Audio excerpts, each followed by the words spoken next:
It was Christmas Eve. Snow fell gently on the city. People laughed. They carried shopping bags. Families walked close together. The streetlights were bright and beautiful. Everyone seemed happy. But Juan felt very sad. He was a giant man. He had broad shoulders. He had a massive body. But his heart was completely empty. His parents died a long time ago. He lived all alone. He wanted someone to love. He wanted a real home. Juan walked toward the subway. He wanted to escape the happy crowds. Then, he saw an old man. The old man wore a dirty Santa suit. He sat on the cold, icy ground. He held a small cardboard sign. The sign said, "Tell Santa your wish." Juan felt sorry for the old man. He stopped walking. He bought a carton of milk. He took some money from his pocket. He placed them gently on the sign. "Merry Christmas," Juan said. Suddenly, the old man grabbed Juan's hand. His grip was incredibly strong. Juan was shocked. He could not move his arm. "You are a truly good person," the old man said. "I must reward you. Tell me your wish." Juan was a little scared. He tried to pull his hand away. But the old man held tight. The old man looked desperate. Juan gave up. He sighed. He decided to tell the truth. "I want a family," Juan said softly. "I want a home that will never leave me. I want a wife as gentle as a rabbit. I want a daughter as cute as a squirrel." The old man smiled. It was a creepy smile. His eyes turned a glowing, scary red. "It is done," the old man whispered. "A pure wife and a sweet daughter are yours." Juan finally yanked his hand away. He ran into the subway station. He thought the old man was just crazy. Juan got on the empty train. He sat down. He closed his eyes. The train hummed quietly. Juan fell into a deep sleep. Juan woke up. He felt a freezing chill. The train was gone. The city was gone. He looked around in panic.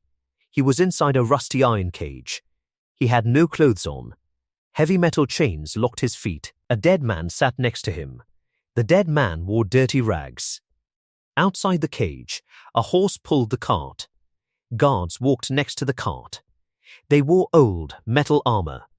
They spoke a strange, ugly language. Juan did not understand a single word. He realized the terrible truth.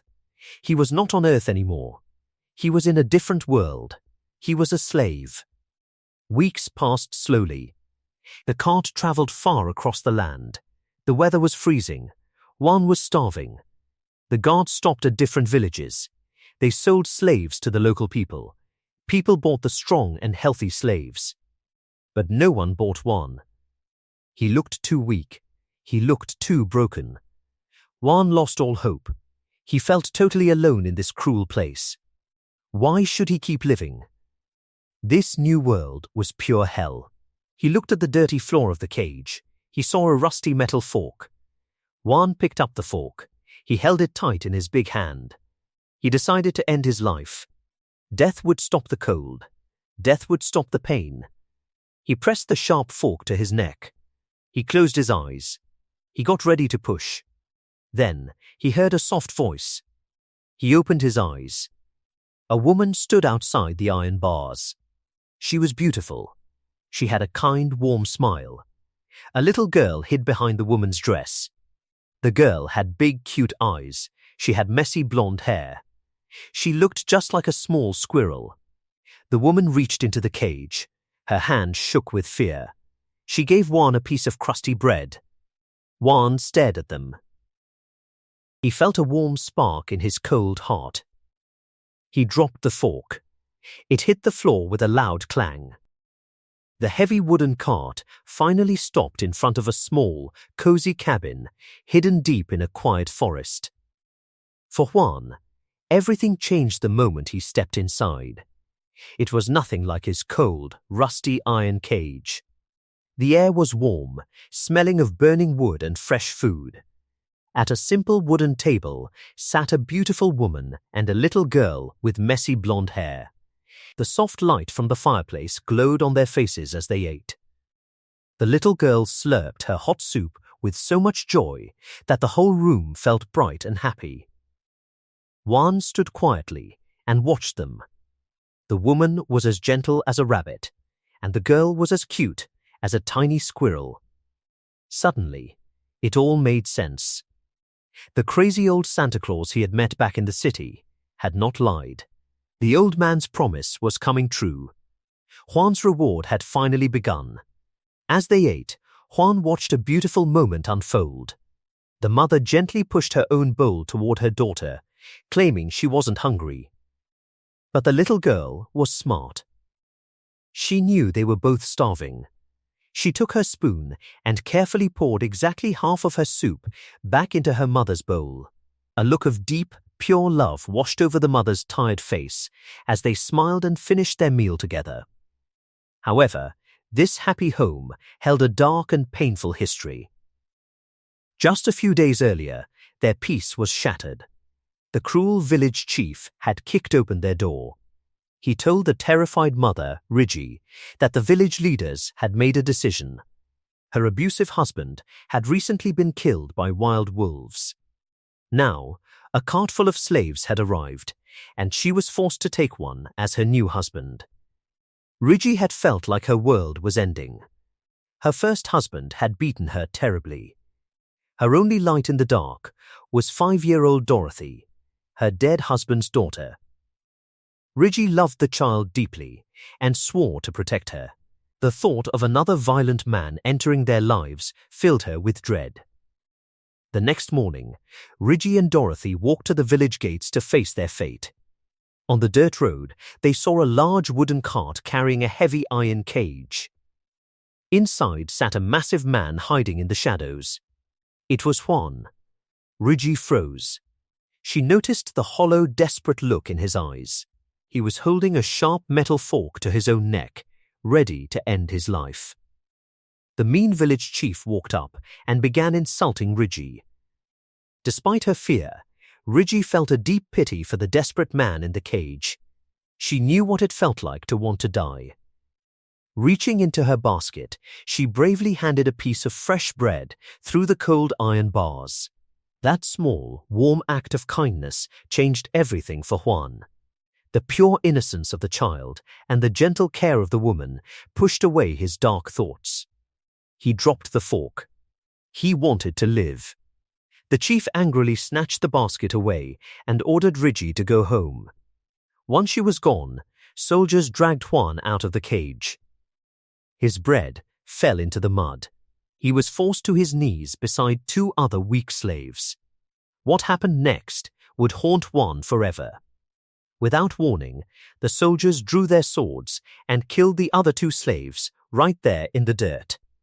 A soldier then dipped his fingers in their fresh blood and drew symbols on old paper scrolls. The bloody symbols instantly glowed with an eerie blue magic. Juan was frozen in terror, realizing he had been thrown into a cruel, magical world. Back at the cabin, an old woman from the village brought Rigi some supplies. She told Rigi that the new slave had soft hands, like a nobleman, meaning he might not be a violent brute. But Rigi just cried. She didn't care about a comfortable life.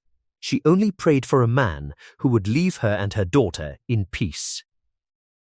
The next morning, violent pounding shook the cabin. Rigi pulled Dorothy close as the village chief kicked the door open.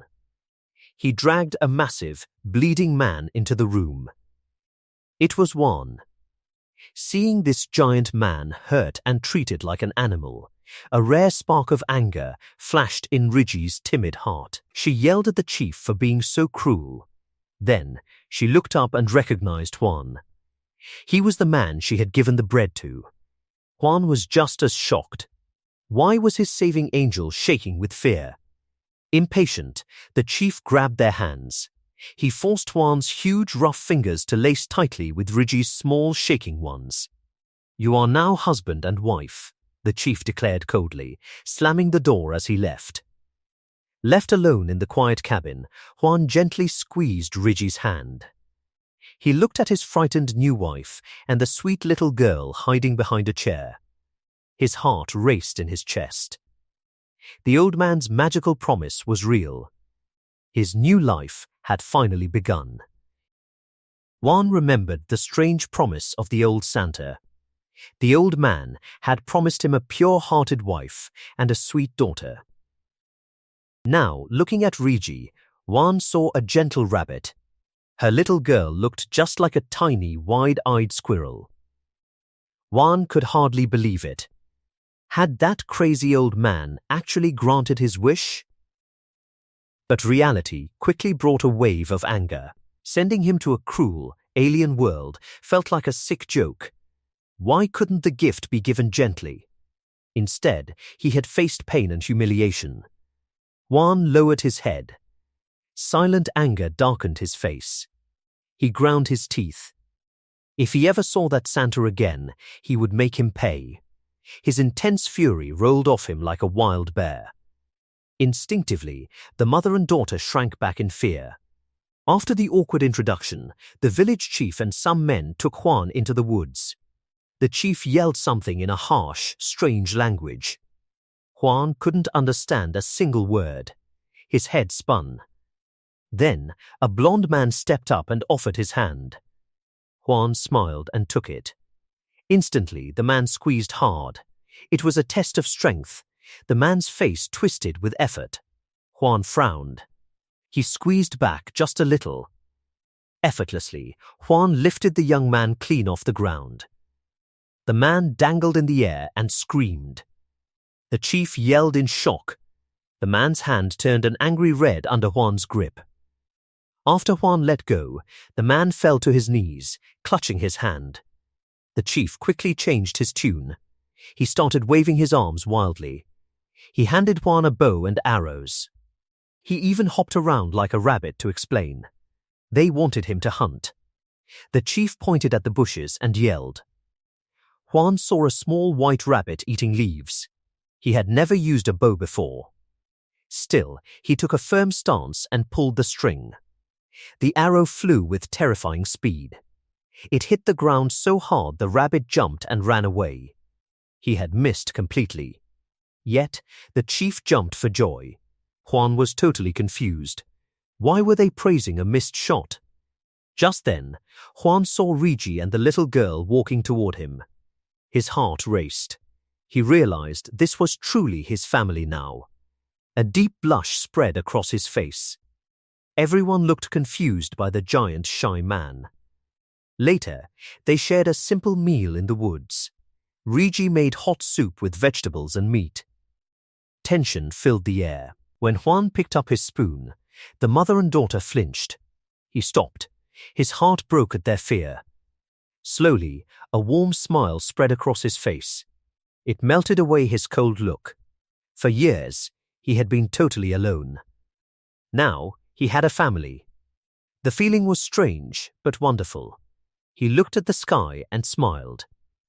The next day, they hiked to their mountain home.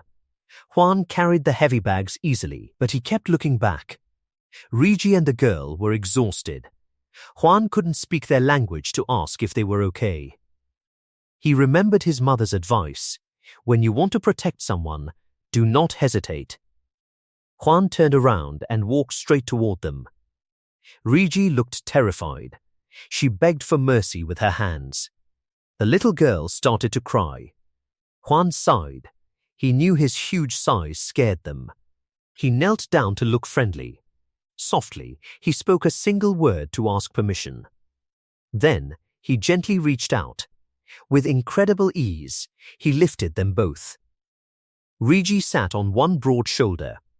The little girl rested safely in his other arm. Rigi gasped in shock. He was as steady as a mountain. The little girl's tears turned into a happy gasp. Juan smiled. He promised himself he would learn their language. He would become a great hunter to feed them. Rigi nervously grabbed his shoulder. Juan covered her small hand with his big one. A silent bond formed. Their fear slowly melted away. They felt safe against his strong back. Juan carried them all the way up the mountain. They finally reached a small wooden cabin. The village chief waved goodbye and left them alone. Juan looked at his new home. It looked freezing. He remembered his bitter past and took a deep breath. He pushed the heavy wooden door open with hope. Suddenly, Rigi ran outside. Her face was red and tears streamed down her cheeks. Juan rushed to her, asking what was wrong. She stayed silent. Juan looked inside the cabin and his blood ran cold. The house was completely empty. Neighbors had stolen everything while they were away. The furniture, the shelves, and even the survival tools were gone. They had no way to fix the house. They had no weapons to fight wild animals. They were completely helpless. Juan found Rigi sitting in the cold shadows outside. She was shaking and crying in total despair. He sat down next to her. He kept a respectful distance, but shared the heavy silence. Gently, he reached out and stroked her hair. His touch was incredibly soft. Rigi stopped crying and looked at him with wide, glassy eyes. Juan gave her a small, warm smile. He wanted her to know everything would be okay. Rigi was still confused. They couldn't speak to each other. He didn't know how to hunt. How would they survive? But Juan looked deeply into her eyes. In a deep, strong voice, he promised to protect her. He gently held her cheeks in his large hands. It was a gesture of pure respect. A single tear rolled down Rigi's face. This time, it wasn't from fear. It was from the strange, warm trust growing in her heart. In the fading sunset, Rigi felt a rare sense of peace. Somehow, this giant stranger made her feel perfectly safe. Juan's mind drifted back to his old life. Since his parents died, he had been completely alone. He had always fought hard just to survive. Out of habit, he clenched his hand into a fist. It was a quiet reminder of his strength. But now, he finally had a real family. He had a true reason to stay strong. He pounded his chest in determination, silently promising to do whatever it took to provide for them. That silent vow broke Rigi. The emotional dam burst, and she began to cry heavily. Without saying a word, Juan gently pulled her close. He let her rest her head against his broad shoulder so she could release all her pain. Just then, the little girl saw them from a distance. She thought Juan was hurting her mother. In a flash of fierce anger, she charged toward them. She threw her tiny arms around Rigi from behind, yelling for the big man to leave her mother alone. In seconds, the three of them were tangled together. It was a clumsy, awkward hug, but it was their very first hug as a complete family. Holding the crying woman, Juan felt his heart swell with warmth. The little girl was crying now too. Many questions swirled in his mind. Where was the child's father? Why did this poor woman share her bread with him when she had nothing? What tragedies had caused her so much pain? Juan pushed those sad thoughts away. He hugged them both even tighter. He made a powerful promise to himself. He would make them the happiest people on earth. He vowed to be the best husband and father. He wanted them to never regret letting him into their family. Soon, the sun went down. Long, dark shadows covered their small wooden cabin. When they went back inside, they sat on the floor across from each other. An awkward silence filled the empty room. Juan thought the hug would bring them closer, but they still felt like strangers. Rigi felt the same way. This giant man was a mystery to her. They had to figure out how to live together, but they didn't even know where to begin. Suddenly, Juan had an idea. He snapped his fingers and leaned forward. He wanted to break the invisible wall between them. He pointed to his chest and spoke in a firm, clear voice.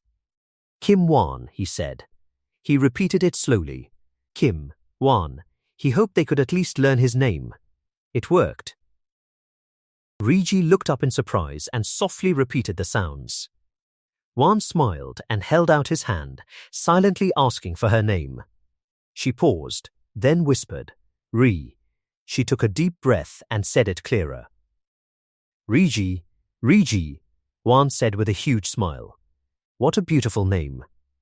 Next, Juan turned to the little girl. He smiled sweetly and asked her name. The child hid her face against her mother's side. Juan looked into her big, innocent eyes and realized something sad. Maybe she did not have a name at all. A wave of pity washed over him.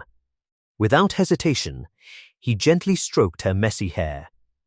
He decided to give her a beautiful name. Dorothy, he said. He thought of the brave girl from The Wizard of Oz. She was a hero who went on a great adventure, found loyal friends, and fought for happiness. The little girl tried to say the word, Zezugrati, she babbled. Juan laughed softly. He explained that the name would bring her many friends and lots of love.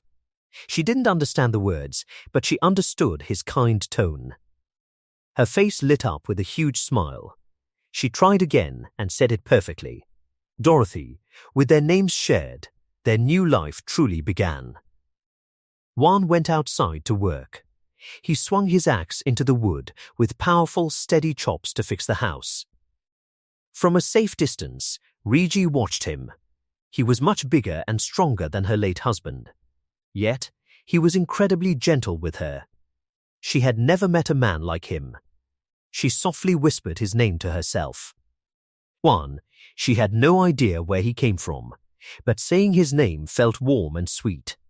In her entire life, Rigi had never been treated with such kindness. She wondered why this giant man was so good to her. Suddenly, Juan stopped chopping wood. He turned around, smiled, and called her name. In that moment, she noticed his dark hair and dark eyes. This reminded her of a famous rumor. People said a faraway country had summoned a legendary hero with jet black hair and jet black eyes. Could this kind man be the legendary hero? As Juan walked closer, Rigi felt shy and confused. She looked up at his tall, strong body. Her heart fluttered with a mix of fear and hope. When she looked closer, she realized his hair was not jet black. It was dark brown, just like his eyes. Rigi let out a quiet sigh of relief. He was not a magical hero. He was just a normal man who was unusually strong. But why did she feel so happy and peaceful? They had only met today. Her face turned red with shy confusion. Suddenly, Juan reached out. He gently placed his large hand on her head and stroked her hair.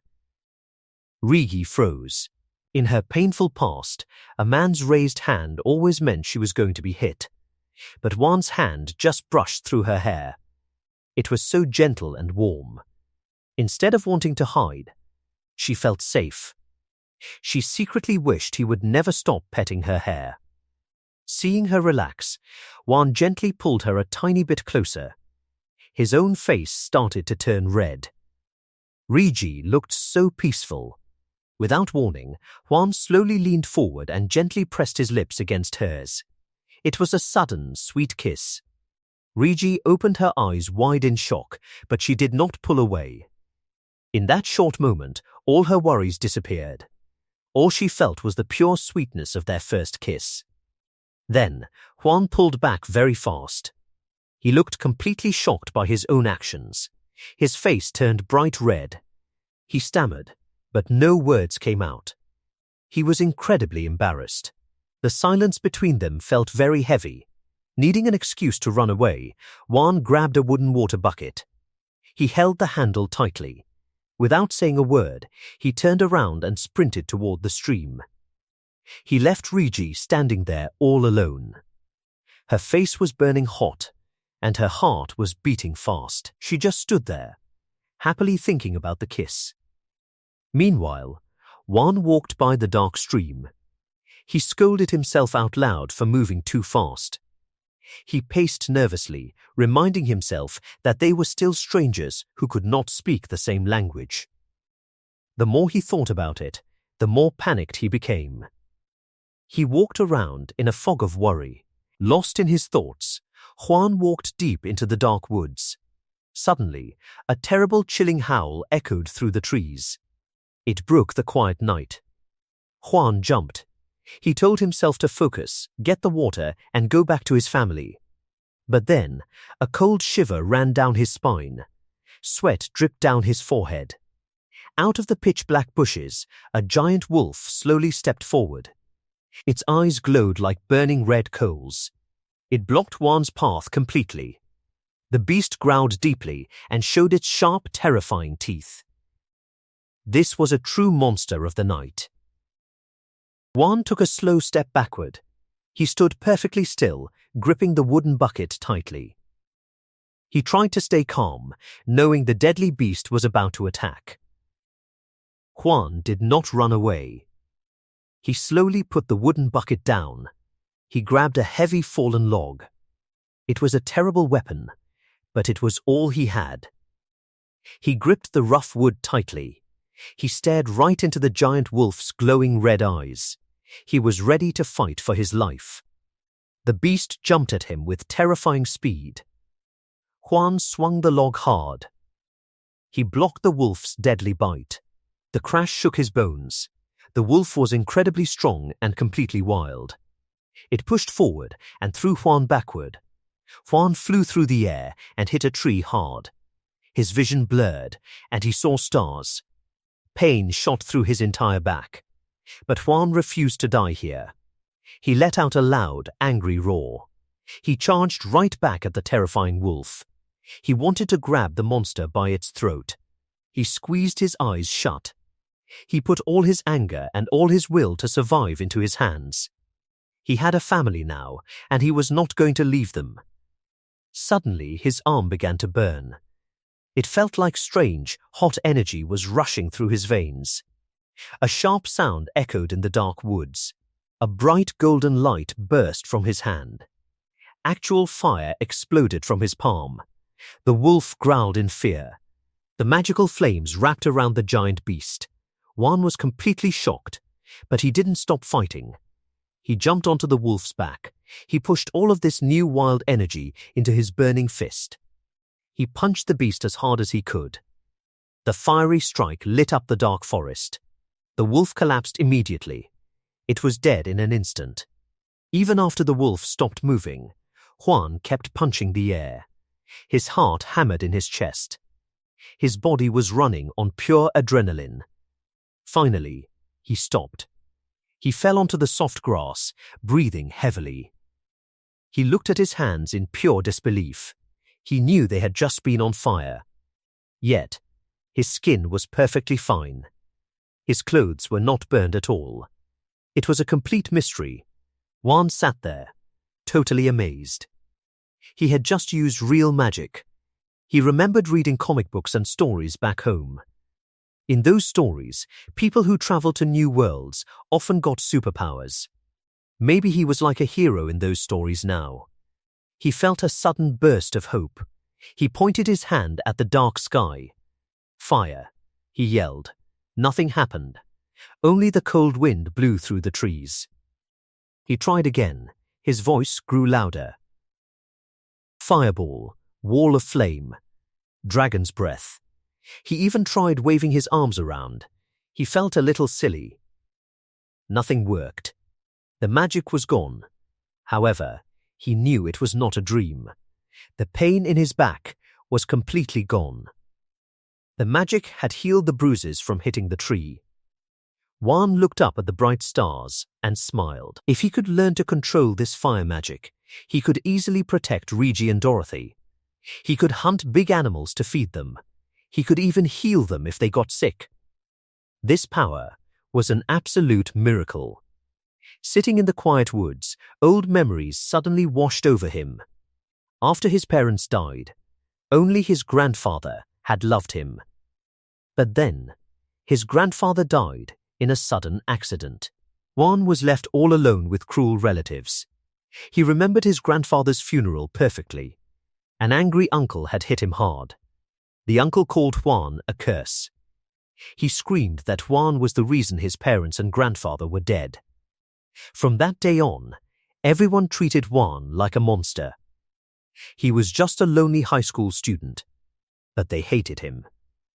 Juan shook his head. He pushed those dark ghosts away. He was not a curse. He picked up the heavy dead wolf and put it on his broad shoulders. He remembered watching his grandfather prepare chickens on the old farm. If his grandfather could see him now, he would be so proud. Juan started walking back to the cabin. He just needed to figure out how to wake up his magic again. Back inside the warm cabin, Rigi and Dorothy were making dinner. Dorothy happily handed a wooden bowl to her mother. Rigi smiled and thanked her. Dorothy beamed. Her smile was as bright as the morning sun. She skipped around the glowing fireplace, feeling safe and happy. Then she heard a strange sound outside. Dorothy stood on her tiptoes. She looked out the dark window. Suddenly, a giant, scary wolf face appeared in the glass. Dorothy let out a terrifying scream. She fell backward onto the floor. Rigi's heart dropped. She yelled for her daughter.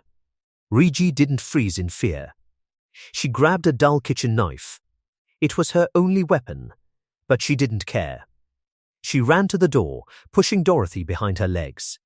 She threw the heavy door open, ready to fight the monster for her child. The sight outside made Rigi freeze. She broke out in a cold sweat. Juan was kneeling on the ground. The giant wolf was draped over his shoulders. He looked incredibly tired. Rigi thought the beast was attacking him right then and there. She screamed his name in a complete panic. Juan looked up, completely confused by her screaming. Rigi raised her knife high. She was going to stab the beast to save her man. Then she stopped. She realized the wolf was not moving. It was already dead. Rigi dropped the knife. It hit the ground with a loud clatter. Her face turned bright red with intense embarrassment. She ran to Juan and threw her arms around him. She touched his face and arms, frantically looking for blood. Juan was surprised by her tight hug. He quickly told her he was okay. A second later, Dorothy ran out. She wrapped her little arms tightly around Juan's legs. She was crying very hard. Juan smiled softly. He knelt down to their level. He showed them a tiny scratch on his hand. He explained that it was just a very small bite. It didn't hurt at all. He gently rubbed their heads. He kept whispering that he was safe. Slowly, their breathing calmed down. Rigi hugged him tighter. She whispered words he didn't understand. It sounded like a quiet prayer of thanks to the sky. Dorothy sniffled against his leg. Juan held them both closely. He felt terrible for scaring them so badly. Later that night, Juan went to the wooden shed. He needed to skin the wolf. He used a sharp blade to cut the heavy hide. He moved like a professional. However, it was very hard work. He wiped sweat from his forehead. He realized he needed to find an easier way to do this next time. Still, he kept cutting. He wanted to make sure his family had plenty of meat. Suddenly, he heard a soft voice. It was Rigi. Juan turned around and smiled. She was standing in the doorway. She walked over and placed a large wooden bucket on the ground. She pointed to the clean meat and then to the bucket. She made funny cooking gestures with her hands. Juan finally understood. She wanted him to put the meat in the bucket so she could cook it. He nodded happily. Then, Juan realized something important. He wanted to thank her. He searched his memory for the words she had used earlier. He wanted to try speaking her language.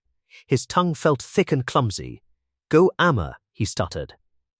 Rigi's eyes went wide. Then, a beautiful radiant smile spread across her face. Juan panicked a little. Did he say the wrong word? Did he sound silly? Rigi stepped closer. She looked up into his dark eyes. She spoke very softly, gently correcting his pronunciation. "Goma," she whispered. They stood there in the quiet shed for a long time. They were standing very close to each other. The air felt warm and special. Juan smiled back at her. He tried again, speaking clearly this time. "Goma," Rigi blushed deeply. She smiled and shook her head, trying to tell him it was no problem. She felt so confused, but so incredibly happy. In her whole life, she had never known a man who said thank you. A simple thank you was something Ri had never heard from her own family. It was only a small gesture, yet it meant more to her than one could ever imagine. Since meeting him, she had experienced many things for the very first time.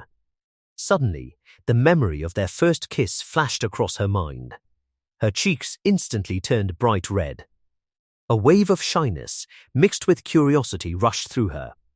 She quickly turned away and hurried off, trying to hide her embarrassment. As she walked, one thought kept circling in her mind. Had he ever kissed another woman before? The question made her heart ache. She didn't understand why it bothered her so much, but the emotions became so overwhelming that she felt as though she might burst into tears. A little later, they returned to the shed to continue preparing the meat. Ri worked quietly, unable to stop thinking about Juan. In her village, processing meat was usually considered a woman's responsibility. Yet Juan handled the work naturally, as though it had never mattered to him whether a task belonged to a man or a woman. Why was he so different? She couldn't understand him. Even so, the two of them worked together surprisingly well. Without saying much, they moved in perfect rhythm, each naturally helping the other. As the silence stretched on, Ri found herself thinking once again about the strange feelings growing inside her. Is this really love? Without realizing it, she slowly closed her eyes. Juan noticed. Without hesitation, he stepped closer and gently kissed her forehead. The soft touch filled her heart with warmth. For a brief moment, she simply stood there, enjoying the feeling. Then, reality returned. Embarrassed by her own thoughts, she quickly stepped back, silently scolding herself for expecting something more. Juan only smiled calmly. His peaceful expression somehow made her even more flustered. He probably thinks I wanted another kiss. Determined not to embarrass herself again, she looked straight at him and forced herself to keep her eyes open. But before she could say anything, Juan leaned toward her once more. This time, he kissed her properly. It was gentle, warm, and completely unexpected. When he finally pulled away, he looked at her with eyes full of kindness, affection, and respect. The tenderness in his gaze made her heart race even faster. Trying to hide his own embarrassment, Juan picked up the bucket of meat. Only then did he realize something. Where's Dorothy? He looked around in confusion. A moment later, he spotted a tiny face peeking through the doorway. Dorothy had been watching everything. The little girl had witnessed the entire scene without making a sound. The moment Ri realized they had an audience, she let out a small cry of embarrassment. Her face burned crimson. Without another word, she covered her cheeks and ran into the house. Juan could only stand there awkwardly, while Dorothy blinked at him innocently, completely unaware of why the adults were acting so strangely. Later that day, the three of them decided to take a walk through the forest. Ri led the way, while Juan followed behind with Dorothy beside him. The quiet path was peaceful, surrounded by tall trees and the gentle sound of birds. Dorothy happily skipped ahead before suddenly stopping. She reached out both hands toward the heavy bucket Juan was carrying. She wanted to help. Juan smiled warmly. Thank you. Instead of smiling back, Dorothy frowned. She puffed out her little cheeks and looked almost offended. Juan stared at her, confused. Then he realized his mistake. He hadn't called her by name. Understanding immediately, he knelt beside her. Thank you, Dorothy. The little girl's face lit up with joy. Simply hearing her name spoken with affection made her happier than anything else. With renewed excitement, she proudly helped push the heavy bucket all the way home. Back inside the cabin, Ri carefully spread the wolf's hide across the floor. Juan watched curiously. To him, it still carried a strong smell. He couldn't understand why anyone would want to keep it inside the house. But as he watched Ri gently run her fingers across the soft fur, he realized it meant far more than a hunting trophy. To her, it represented safety. It reminded her of the day he had protected both her and Dorothy. Seeing how much she treasured it filled Juan with quiet satisfaction. Dorothy sat beside her mother and curiously touched the fur. Then she picked up a smooth little stone from the floor. Pretending it was a comb, she carefully brushed the wolf's fur as though grooming a pet. The innocent gesture made Ri smile. Juan smiled too. Watching the two of them together filled the small cabin with a warmth he had never known before. Not long afterward, Ri stepped outside to prepare dinner. She carefully laid fresh pieces of meat in the open air so they could dry properly. Juan watched every step with great interest. So this is how food is preserved in this world. He memorized everything she did. If he wanted to survive here, he needed to learn these skills himself. He also noticed how pleased Ri looked when she found the animal fat he had saved earlier. Apparently, keeping it had been the right decision. That small success made him smile. Still, he understood how little he actually knew. This world was completely unfamiliar. He didn't know what people valued. He didn't know how trading worked. He didn't even understand which everyday skills were considered essential. If he wanted to protect his new family, he had to learn as quickly as possible. With that thought, he stood up. He had rested long enough. It was time to get back to work. Ri immediately noticed. She hurried over and gently stopped him. Her face was filled with concern. She motioned for him to sit down and continue resting. Juan smiled reassuringly. He slowly shook his head and placed a comforting hand on her shoulder. "I'm all right." His smile told her that his body had recovered and that she didn't need to worry. Ri hesitated for a moment. Finally, she sighed and nodded. Although she was still worried, she stepped aside and allowed him to go. Juan picked up his axe and walked toward the forest. He wanted to gather more firewood while also becoming familiar with the trees around him. He had heard that oak made excellent firewood, although he still wasn't sure how to recognize one. After searching for a while, he found a tree that looked suitable enough for practice. He tightened his grip on the axe. Taking a deep breath, he swung with all his strength. Thud. The blow was incredibly powerful. Unfortunately, he had used far too much force. The axe slipped from his hands and shot through the air, spinning wildly before disappearing into the trees. Juan froze. Seriously? He stared at the empty space where his axe had been, then covered his face with one hand. "I can't believe I just did that." After several minutes of searching through bushes and fallen leaves, he finally found the axe. Shaking his head, he laughed at his own mistake before getting back to work. By the time the sun began to sink, he had gathered a large pile of firewood. He loaded everything into a heavy basket, lifted it onto his back, and happily made his way home. As soon as he stepped inside the cabin, he noticed that both Ri and Dorothy were waiting for him.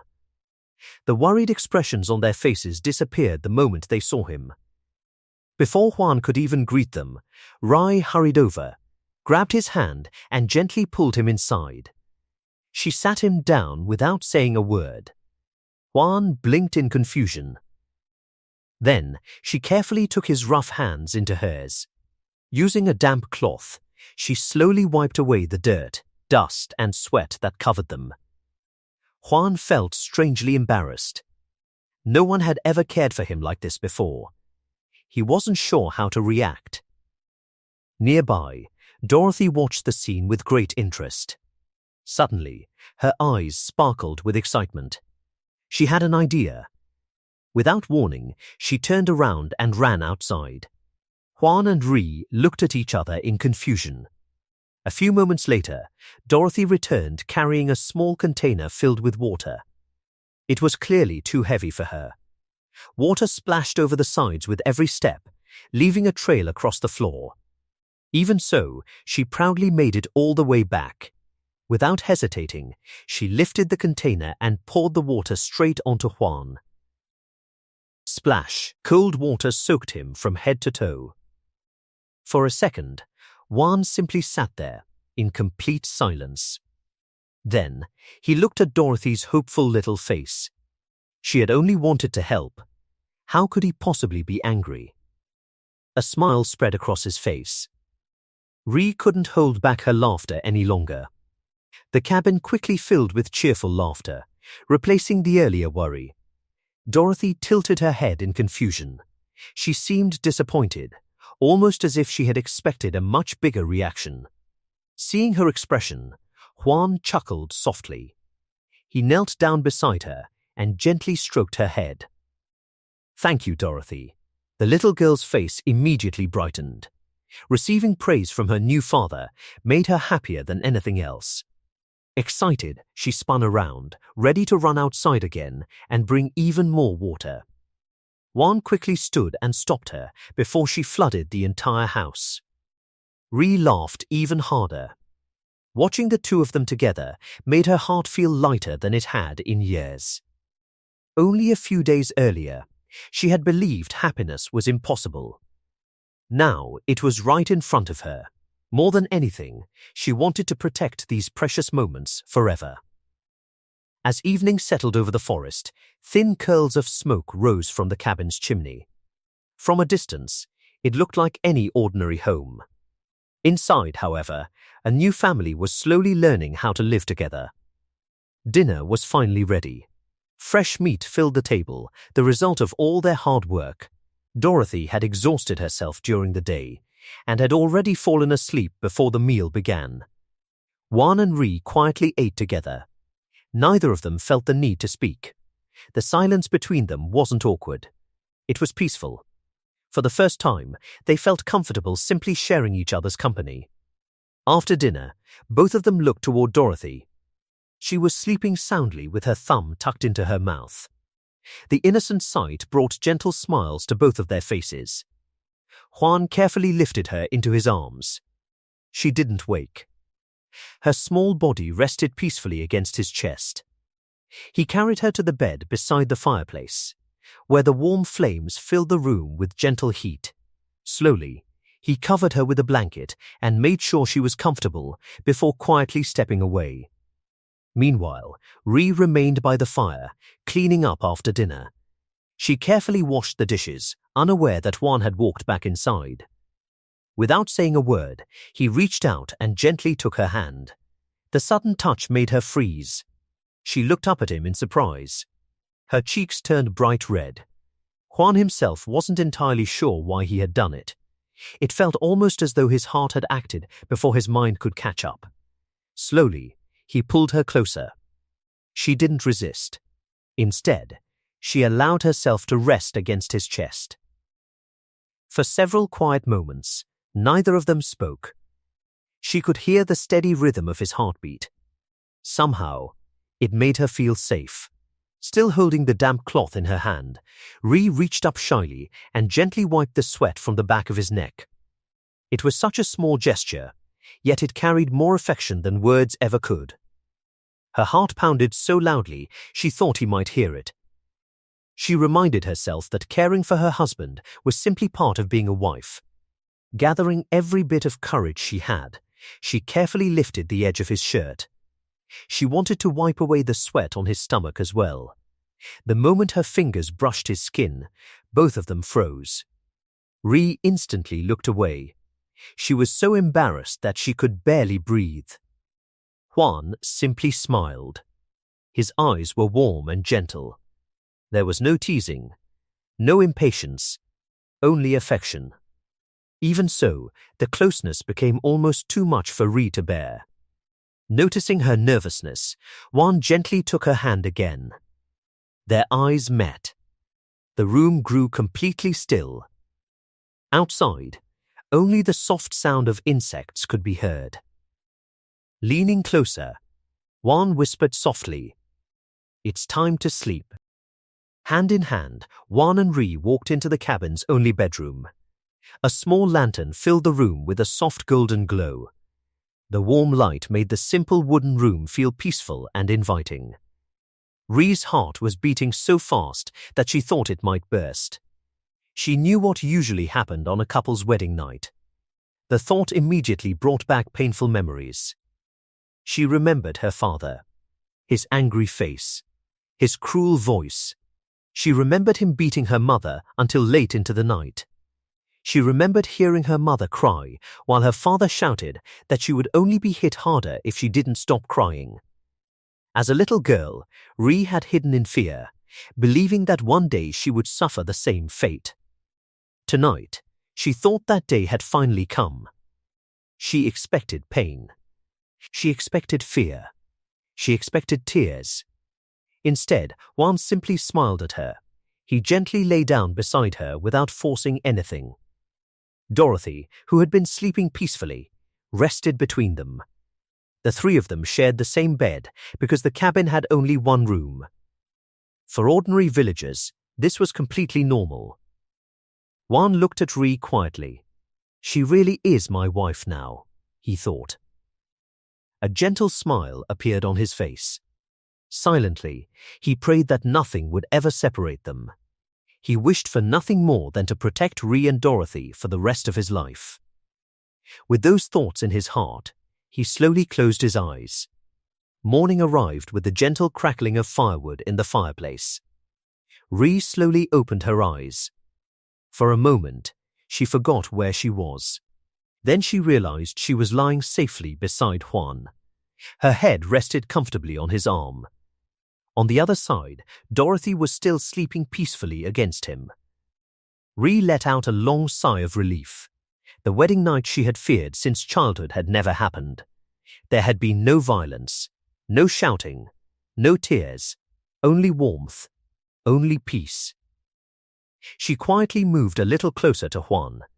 His steady breathing made her feel safe. Since meeting him, her entire life had changed. The world no longer felt as cold as it once had. Just then, Juan slowly woke up. He blinked for a moment before smiling. Without saying anything, he gently wrapped one arm around Ree and the other around Dorothy. The unexpected embrace made Ree's heart race once again. But this time, it wasn't fear. It was happiness. A smile slowly spread across her face. It was a feeling she never wanted to lose.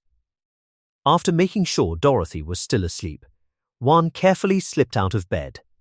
He gently brushed the little girl's cheek with the back of his fingers before quietly stepping outside. Fresh morning air greeted him. Ree was already working. She was carrying a heavy bucket filled with water. Before she could lift it any farther, Juan walked over and took it from her hands. She looked up in surprise. His effortless strength continued to amaze her. After setting the bucket down, Juan picked up a wet towel and twisted it dry. Water poured onto the ground as though someone had squeezed it with incredible force. Ree watched with wide eyes. His strength still seemed unbelievable. Juan noticed her staring. He smiled. "Good morning, honey." The word caught her completely by surprise. Honey? Her cheeks instantly turned bright red. She lowered her head. Was it a special title? Or was it an affectionate nickname? Juan scratched the back of his head awkwardly. Maybe he had embarrassed her. After a few moments, Ree looked up shyly. In a barely audible voice, she whispered, "Please keep calling me that." Juan smiled warmly. "Good morning, honey." Ree immediately covered her face with both hands. She was far too embarrassed to look at him. Finding her reaction adorable, Juan gently turned her toward him. "Honey, look at me." Her face only became redder. Just then, Dorothy slowly rubbed her sleepy eyes. She had been dreaming about an enormous roasted chicken leg. Still half asleep, she climbed out of bed. A little trail of drool remained at the corner of her mouth. She took one step, then another, before suddenly losing her balance and falling onto the floor. Juan and Ree hurried toward her at once. "Dorothy." The little girl blinked once before happily wrapping her arms around both of their legs. Apparently, she wasn't hurt at all. She simply wanted a hug. Juan laughed with relief. Ree gently patted Dorothy's head. Moments later, Dorothy noticed the fresh meat stacked inside the cabin. Her sleepy eyes suddenly sparkled. To her, it didn't matter whether the meat came from a wolf, a deer, or any other animal. Meat was meat. She pointed excitedly. Meat. Juan laughed. Yes, meat. Dorothy happily repeated the word over and over while bouncing in place. Meat. Meat. Watching her excitement made both Juan and Ree burst into laughter. Seeing how much she loved food, Juan silently made himself another promise. I'll become the best hunter I can. I'll never let my family go hungry. After breakfast, Juan picked up his sharpened axe. The blade gleamed brightly beneath the morning sun. This time, he walked into the forest with much more confidence. Each day he felt himself becoming stronger. But as he ventured deeper into the woods, the atmosphere slowly changed. The cheerful sounds of birds disappeared. The air became strangely heavy. Even breathing felt slightly more difficult. Juan instinctively tightened his grip on the axe. His eyes carefully scanned the trees. Something feels wrong. He wondered what kind of monster might appear this time. Then, crunch, the sound of footsteps echoed behind him. Juan spun around immediately, raising his axe. Instead of a wild beast, he found an old man. The stranger wore a heavy hooded cloak that covered most of his body. For a moment he seemed completely unaware of Juan's presence. Then he slowly turned. His face was old and weathered. Deep wrinkles covered his skin. But his eyes remained incredibly sharp. They were as cold as a hunter's knife. Juan remained completely still. Who is this man? And why is he alone this deep inside the forest? The mysterious old man quietly looked back at him. Neither of them spoke. The forest fell completely silent. Only the wind moved through the trees. The old man stood alone in the forest, studying the bloodstains scattered across the ground. He slowly crouched and touched the dried blood with his fingers before examining the surrounding tracks. There are traces of a large beast here, he murmured. The footprints were deep and easy to follow. Whatever creature had been here was enormous. As he walked farther along the trail, his expression gradually changed. He had secretly observed Juan for several days. From what he had seen, the young man barely knew how to use a weapon. His movements were clumsy, and he showed none of the habits of an experienced hunter. Yet the evidence before him told a completely different story. More blood stained the forest floor. The trail continued for quite some distance before ending abruptly. The old man's eyes narrowed.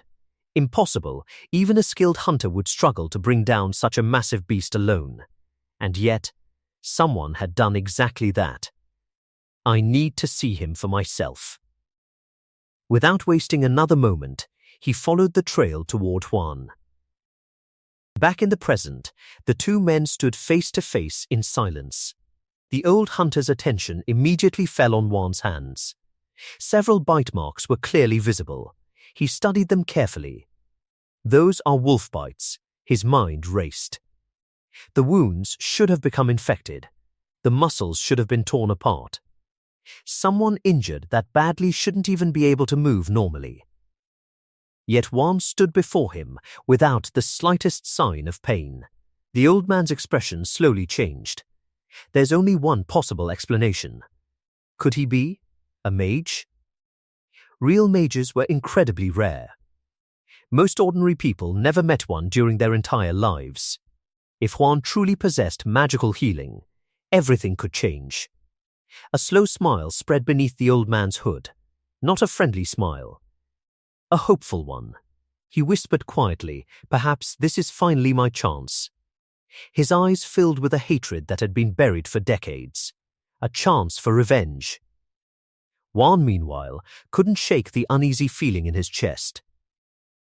The old man hadn't introduced himself. He simply continued staring. Finally, he began to speak. "I'm an old fool now," he said calmly. "But I wasn't always like this. There was a time when I was young." His eyes drifted toward the distant mountains. "I dreamed of becoming a respected forest keeper. In those days, anyone who managed a noble's forests first had to serve in war. If they earned enough merit, they could become one of the Lord's trusted retainers." A faint smile crossed his weathered face. "I left my father behind. I traveled from village to village. I wanted to become an independent hunter. Eventually, I found work as the keeper of a beautiful mountain.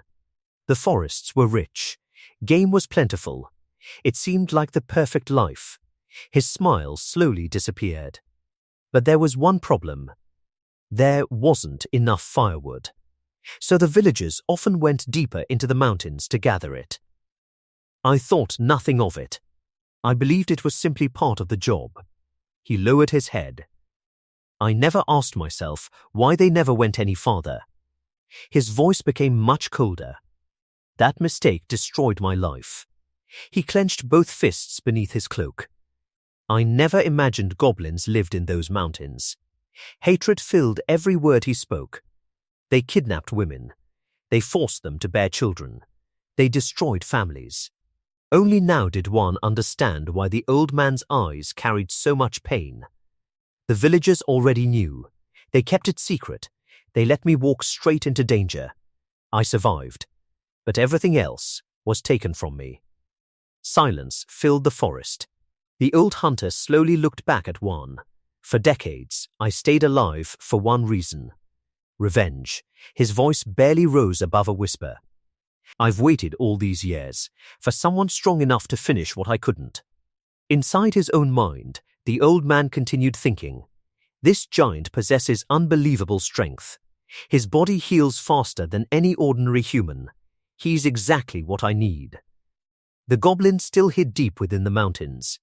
Sooner or later, they would attack the village again. Before that happened, Juan needed to become strong enough to destroy them. But first, he must never discover where the goblin nest is. Not until our agreement is complete.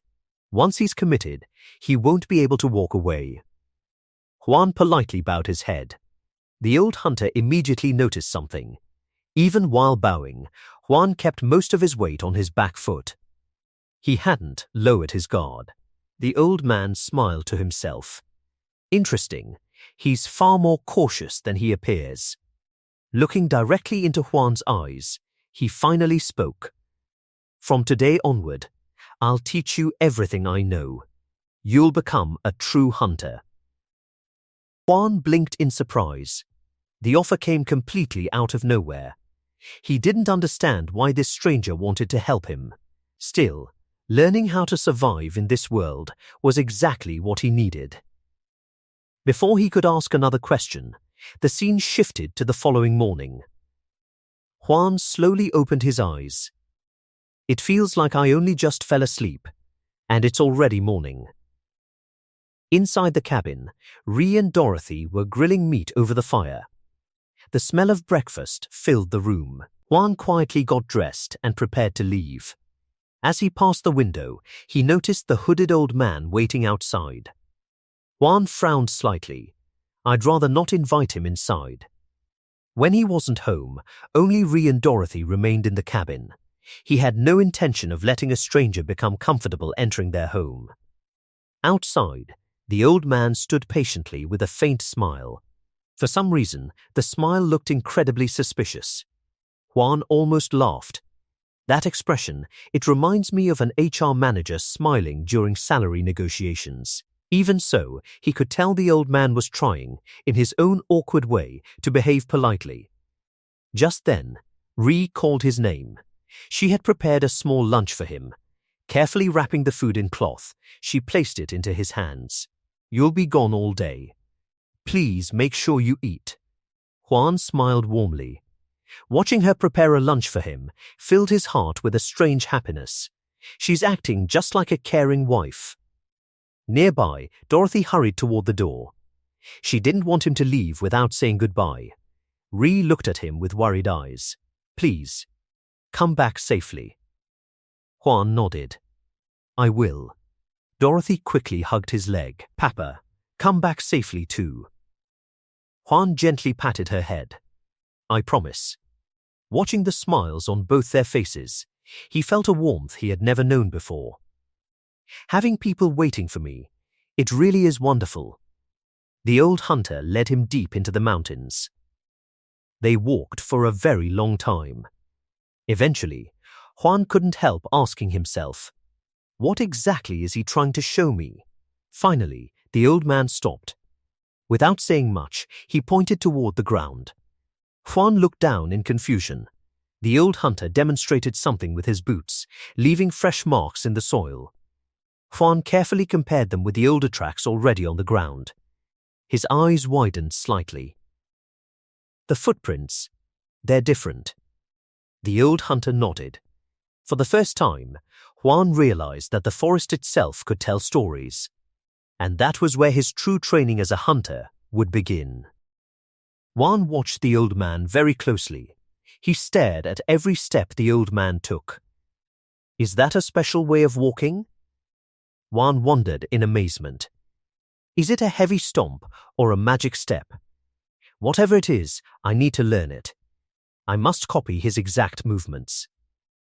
With that thought in mind, Juan started to imitate the old man right away. Step by step, he copied him as carefully as he could. The old man just kept walking calmly. Sometimes, he glanced back to check on Juan's progress as they moved deeper into the dark mountains. Later, Juan realized the old man was teaching him the secret mountain paths. The training was much harder than Juan expected. The old man made Juan touch the bark of different trees. This helped Juan feel the unique shape and atmosphere of every mountain slope. Sometimes, the old man made him stand completely still. Juan had to feel the ground under his feet over and over again. He did this until he completely memorized the terrain. The training was tough and repetitive. But slowly, Juan began to truly understand the mountains. After a long time, they finally stopped to rest. Juan sat down on a rock, breathing heavily. The old man quietly opened his bag. Juan's eyes lit up immediately. I finally get to eat the lunch Rigi worked so hard to make, he thought excitedly. He quickly opened his own bag and pulled out the lunchbox. A delicious smell filled the air. Juan smiled brightly. It smells amazing, he said happily. But the old man suddenly looked very serious. Do not open your lunch here, he ordered in his strange language. Juan looked at him in total confusion. The old man explained, cooked human food smells very different from the wild mountains. If that smell spreads, dangerous beasts will come straight for us. Hearing this, Juan quickly closed the box. He held it carefully in his big hands. A sad, bitter smile appeared on his face. Rigi woke up so early to make this for me, he whispered. I really hope this won't be the first and last time I get to eat it. Juan sat there quietly, holding the box tightly. His heart felt heavy with love and sadness. I feel like I am going to cry, he muttered softly. Soon the old man led Juan to a hidden cabin deep in the woods. The place was very simple and completely isolated. Juan looked around with curious eyes. So, this is where you live? He asked softly. The old man did not answer. Instead, he went inside and came back holding some weapons. Juan stared at one of the bows in confusion. That bow looks very strange, he thought. The bows from my world look completely different. How do you even shoot that? The design was huge and intimidating. The old man handed the massive bow to Juan. Take this and follow me, he said calmly. As soon as Juan grabbed it, his arm dropped from the heavy weight. His eyes went wide. Can I really use this? He worried. It takes so much strength just to lift it. Meanwhile, the old man held his own heavy bow with perfect ease. Juan watched in absolute amazement. He moved so smoothly, Juan thought. It looks like time has stopped. He uses no extra force at all. The old man's motions were perfectly natural. The bow looked like a part of his own body. Then, the old man let go of the string. The arrow flew at terrifying speed. It hit the dead center of the target perfectly. Juan was speechless. His eyes were full of shock and deep respect. He slowly gripped his own bow. He tried hard to copy the old man's exact posture. As Juan aimed, the old man stepped close. He gently corrected Juan's stance. The old man was completely steady. His hands did not shake at all. How is he not shaking? Juan wondered. Juan was struggling just to hold the bow up. He gripped the wood tighter and focused his mind. I must focus, he told himself seriously. I have to remember the new words and the hunter's movements. I need to train harder. I want to be a good man who can provide for my wife and daughter. His determination grew fiercely. Every lesson mattered now. It was not just for his survival. It was for his new family waiting at home. Back at the small house, Regi and little Dorothy sat together by the warm fireplace. Dorothy was full of food and very happy. She sang a cute little song. The sky is blue. The snow is white. Regi's hair is shiny. Juan's hair is black. And the meat makes my tummy happy by the fire. She sang in a sweet, innocent voice. After her song, Dorothy stood up and held her round belly. I am so full, she smiled. My tummy is swelling up with meat. Regi laughed softly at Dorothy's funny words. Dorothy looked up and saw Regi's beautiful smile. She smiles so much more now that Juan is here, Dorothy thought. Before him, we never smiled. Seeing Regi so happy made Dorothy feel warm inside. Her laugh feels like the warm fire, she thought. I hope my food digests fast so I can eat more meat. But then, Dorothy grew quiet. A dark feeling of uncertainty entered her small heart. She thought deeply about Juan. Who exactly is Juan? She wondered. Regi says he is her husband. But what is he to me? Her innocent thoughts turned into sad anxiety. Juan and Regi are not my real parents. Will they leave me behind, just like my real dad did? Will Juan only take Regi away? Dorothy looked down at the floor. Painful thoughts filled her tiny heart. The warm fire still burned. But she felt cold. What will happen to me? She worried. Later, Dorothy woke up from a short nap. She opened her eyes and looked around the quiet room. Where did everyone go? She whispered. Suddenly, a terrible memory flashed in her mind. It was a nightmare from her past. She remembered a cruel voice yelling at her. You useless girl. If you were a boy, you could work. But all you do is eat my food. It was a painful memory that still haunted her. Dorothy shook her head hard to make the bad thoughts go away. She quickly looked at the kitchen table. The meat is safe, she sighed in relief. But then, she panicked again. Where is Regi? Suddenly, angry shouting came from outside. Don't you dare lie to me. The scary voice made Dorothy freeze. She trembled and peeked out the window. Her face turned pale white. I know those bad men, she thought in absolute terror. They used to come beat up my dad for money. Bad memories flooded her mind. After those men left, her dad would beat her and her foster mother. Dorothy shook with fear. She looked at Regi out in the yard.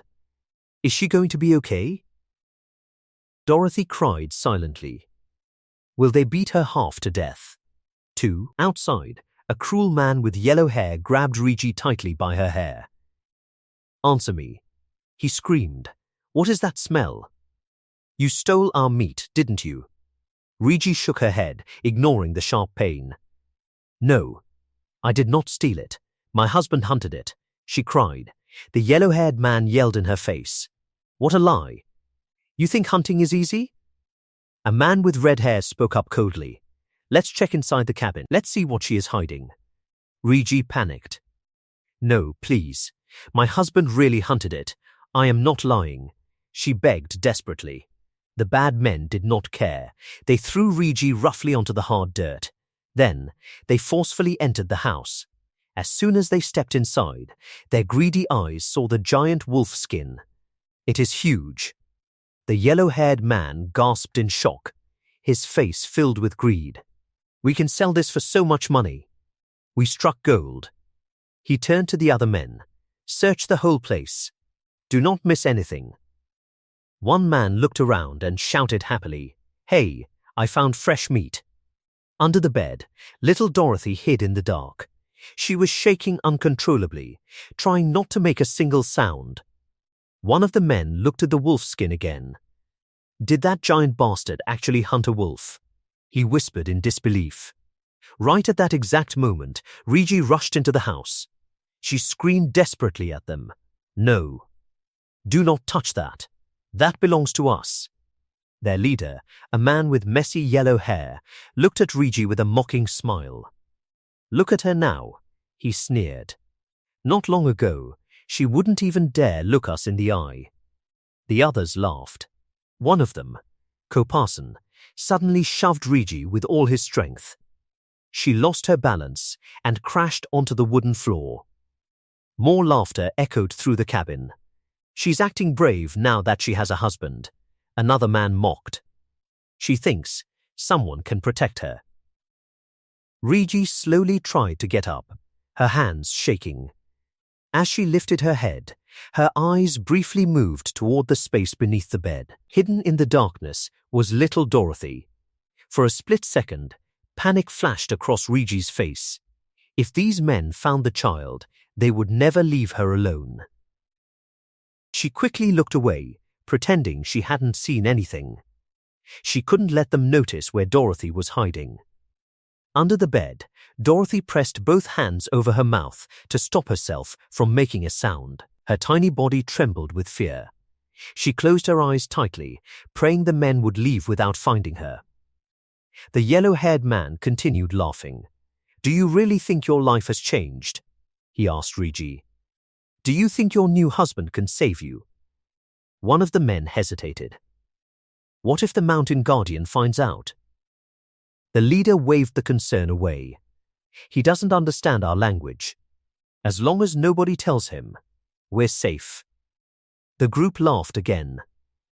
They knew the guardian was important to the village, but greed and cruelty mattered more to them than common sense. Finally, the leader grabbed Rigi's arm and pulled her toward the door. "We're taking her to the forest," he ordered. "The rest of you search the house." Rigi fought desperately. She pulled back, trying to stay inside the cabin near Dorothy. The man leaned close, his eyes cold and threatening. "If you tell your husband," he whispered, "we'll return tonight and burn this cabin to the ground. Everything you own will disappear." The threat froze her. She stopped struggling. The men dragged her into the forest while Dorothy remained hidden inside, listening to every step until the voices faded. The cabin became painfully quiet. After several moments, Dorothy slowly crawled out from beneath the bed. Tears streamed down her face as fear overwhelmed her. What if Rigi never comes back? She thought. She wanted to scream, but she covered her mouth instead. What if the men were still outside? Curled into a tiny ball on the floor, she cried softly. "Juan," she whispered between sobs, "please come home." Not far away, Juan was walking back after a long day's work. His body was exhausted, and all he wanted was to return home to his family. An elderly villager stopped him to thank him for helping the community. Juan smiled politely. Then, everything changed. A faint sound reached his ears. It was Dorothy crying. His face instantly hardened. Dorothy only cried like that when something was terribly wrong. Without another word, Juan sprinted toward the cabin. He moved through the forest with incredible speed, his heart pounding as fear filled his mind. When he reached the forest clearing, he immediately understood what had happened. Rigi was surrounded by the men. Juan didn't hesitate. His fist slammed into the red-haired man, knocking him unconscious with a single punch. Before the others could react, Juan drove his knee into another attacker wearing a wolf hide, sending him crashing to the ground. Then his eyes settled on the yellow-haired leader.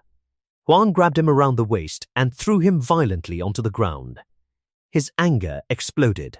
Punch after punch landed as months of frustration poured out. He wasn't fighting for revenge alone. He was protecting the people he loved. Deep inside, Juan hated how cruel people could become. He understood that if evil was allowed to continue unchecked, it would only grow stronger. He wanted these men to remember this day forever. When he finally stepped back, silence filled the forest. A dark determination surrounded him so strongly that everyone nearby froze. No one dared move. The yellow-haired man spotted a chance when Juan briefly turned away. He grabbed a weapon and charged from behind. But Juan was faster. He caught the attack before it landed. This time, there was no kindness left in his eyes. He was ready to end the fight permanently. Stop! An old man's voice echoed through the forest. The village elder hurried between them. "Look at your daughter," he shouted. "She's terrified." Juan turned.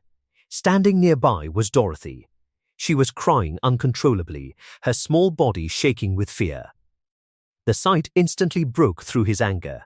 The darkness in his eyes disappeared. His expression softened as he looked at the frightened little girl.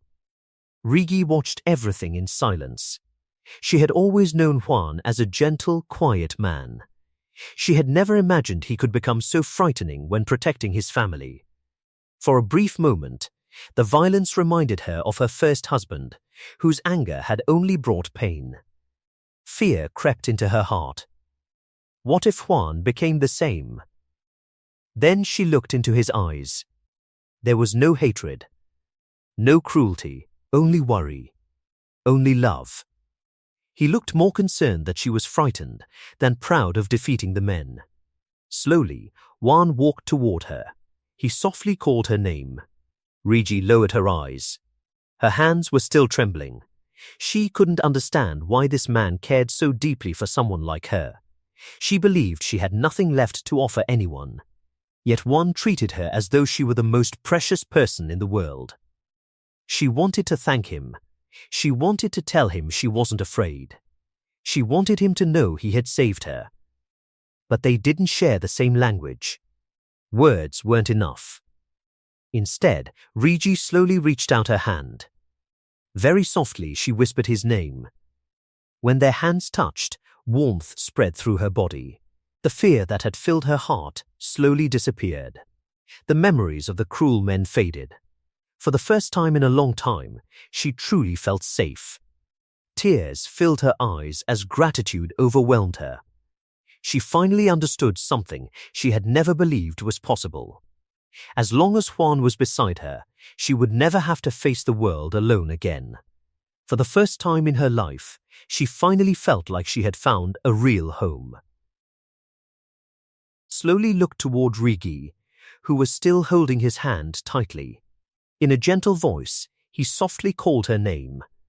Rigi, the sound of his voice broke the last bit of strength she had left. Tears filled her eyes, and before she could stop herself, she stepped forward and wrapped both arms around him. She held him tightly, unable to hide her emotions any longer. Juan was surprised for a moment, but then he gently hugged her back. "Thank you," he said quietly. Those simple words confused Rigi even more. Why is he thanking me? She wondered. He's the one who saved me. If anyone should be grateful, it should be me. A short distance away, Dorothy watched everything in silence. Unlike Rigi, she wasn't relieved. She was terrified. Her face had turned pale, and her small body continued trembling. Even though the danger was over, the frightening images refused to leave her mind. Rigi soon noticed Dorothy standing alone. Dorothy. Without hesitation, she ran toward the little girl. Juan stayed where he was. He knew this was something only the two of them needed to share, so he quietly gave them space. When Rigi reached Dorothy, she knelt beside her. "Are you all right?" Before Dorothy could answer, Rigi noticed her whole body shaking. The little girl looked as if she might collapse at any moment. Inside Dorothy's mind, painful memories kept repeating. She remembered asking Juan for help. Then she remembered seeing his huge fists strike the attackers. The sight had frightened her more than she wanted to admit. It reminded her of something she had tried so hard to forget. She remembered her stepmother. She remembered Rigi after being beaten by her former husband. Their faces had been covered with dark bruises, swollen and broken. Those memories filled Dorothy with fear. What if that happens to me one day? The thought alone made tears roll down her cheeks. But another memory immediately followed. Don't cry. If you cry, you'll only get beaten more. Those cruel words had been repeated so many times during her childhood that they had become part of her heart. Even now, she tried to stop herself from crying. With a trembling voice, Dorothy finally spoke. I'm sorry." Rigi looked at her with confusion. "I hid under the bed instead of helping you." Fresh tears rolled down Dorothy's face. "I was scared. Please don't hate me. Please don't leave me alone like everyone else." She lowered her head, believing she had failed Rigi when she needed her most. But before she could say anything more, Rigi pulled her into a warm hug. "What are you saying?" She whispered gently. "When I looked under the bed earlier, I saw you." Dorothy looked up in surprise. "I pretended not to notice because I didn't want those men to find you." Rigi gently stroked Dorothy's hair. "You did nothing wrong. You were only trying to stay safe. There is nothing for you to apologize for." Dorothy stared at her with tear-filled eyes. "Really?" Rigi smiled warmly. "Of course. You were scared. Anyone would have been. But everything is all right now." She gently wiped Dorothy's tears away. "Papa is here." Dorothy blinked in confusion. "Papa? My father is already dead." The word didn't make sense to her. Rigi smiled kindly. "Do you know who Juan is?" Your husband," Dorothy answered quietly. "That's right. And since I'm your mother now, that makes Juan your papa too." Dorothy froze. She slowly turned toward the man standing outside. "He is my father?" Rigi nodded. "Yes, but he's different. He isn't someone who hurts us. He's someone who protects us." Those words touched something deep inside Dorothy's heart. For the first time in her life, the word father didn't make her feel afraid. She looked at Juan again. "So, the reason he fought those bad men was because he's my papa?" Rigi smiled. "Exactly. He protected both of us because we're his family." Dorothy quietly repeated the word in her heart. Papa. The more she thought about it, the warmer she felt inside. She remembered everything Juan had done since meeting her. He never hit her. He carried her when she was tired. He shared his food with her. He held her close whenever she felt afraid. He even gave her a name. No one had ever treated her so kindly before. A bright smile slowly spread across her face. Unable to stop herself, she suddenly ran outside. "Papa! Papa!" She called out happily as she rushed toward Juan. Hearing the voice, Juan turned around. The moment he saw Dorothy running toward him with sparkling eyes, his expression softened completely. Without hesitation, he lifted her into his arms. Although he couldn't understand every word she was saying, he understood her feelings. He gently patted her head with a warm smile. Then he suddenly paused. A strange smell reached him. After a second, he realized what had happened. Dorothy had become so emotional that she had accidentally wet herself. Juan couldn't help smiling.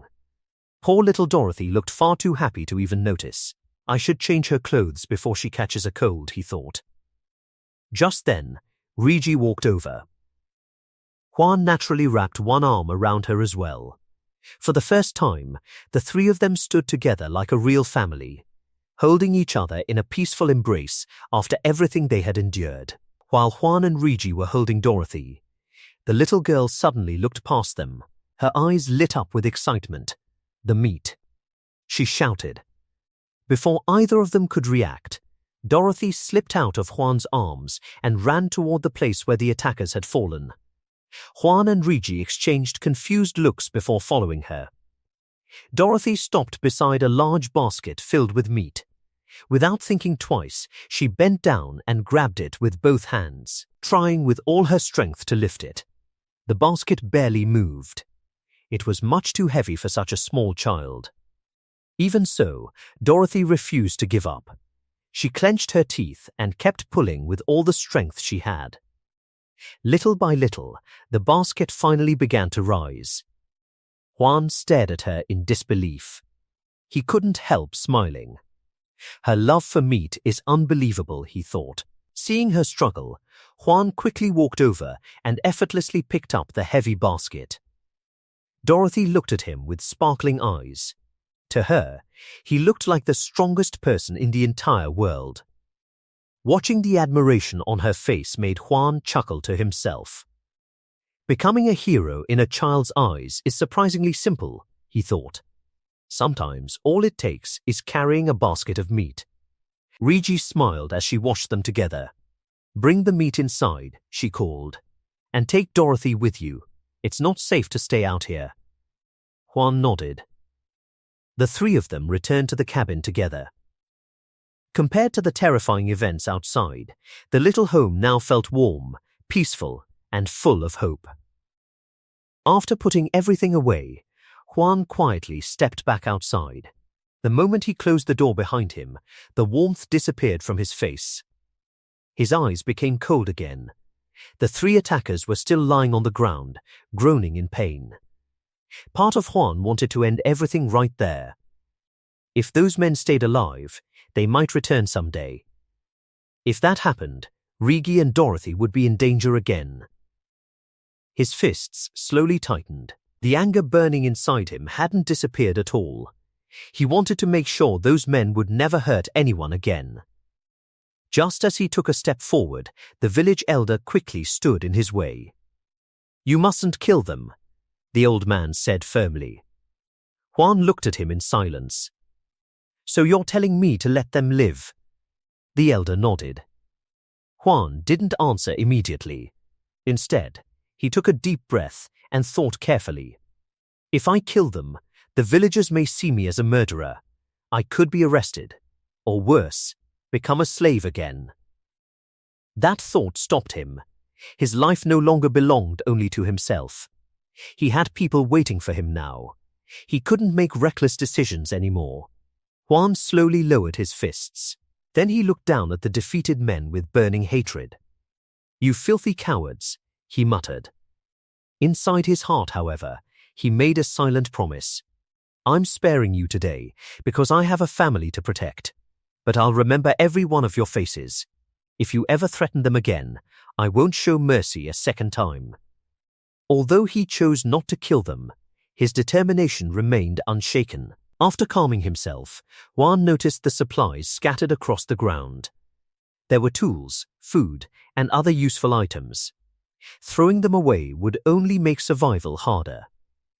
Life in the mountains was never easy. Every resource mattered. Juan gathered everything the attackers had left behind and carried it back toward the cabin. As he walked, he glanced through the open doorway. Inside, Dorothy was happily talking to Rigi while proudly showing off the basket of meat. Their laughter filled the little cabin. For the first time since he had met them, both of them looked truly safe. The sight instantly melted away the remaining anger inside him. A gentle smile slowly appeared on his face. Not long ago, Juan had believed he was completely alone in the world. He had already experienced the pain of losing the people he loved. That emptiness had nearly destroyed him. Now, things were different. Without even realizing it, Rigi and Dorothy had become his family. They had given his life a new purpose. As Juan stepped back inside the cabin carrying the supplies, he looked at the two people waiting for him.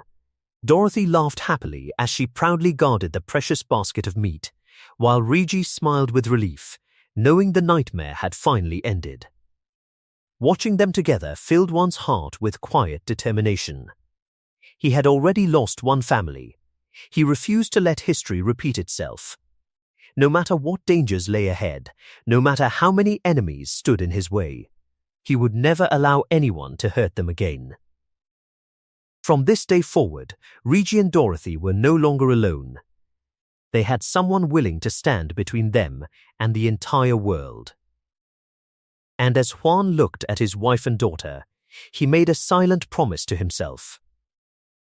I couldn't protect the family I lost before, but this time will be different. No matter what happens, I will protect them with everything I have.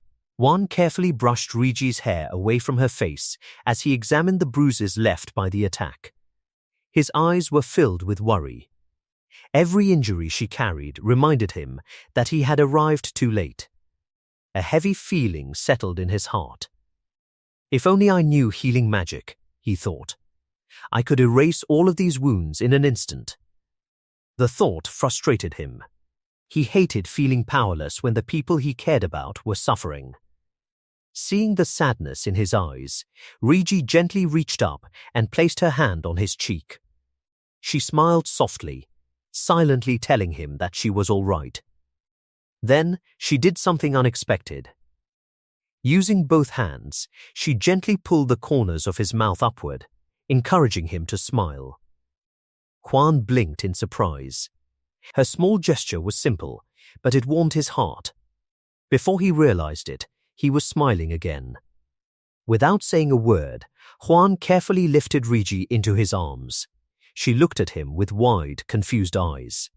Embarrassed, Juan quickly explained, "The floor is cold. You shouldn't sit there." Rigi couldn't help smiling at his awkward excuse. As Juan looked closer, however, he suddenly froze. The bruises on her face, they were disappearing. He stared in disbelief.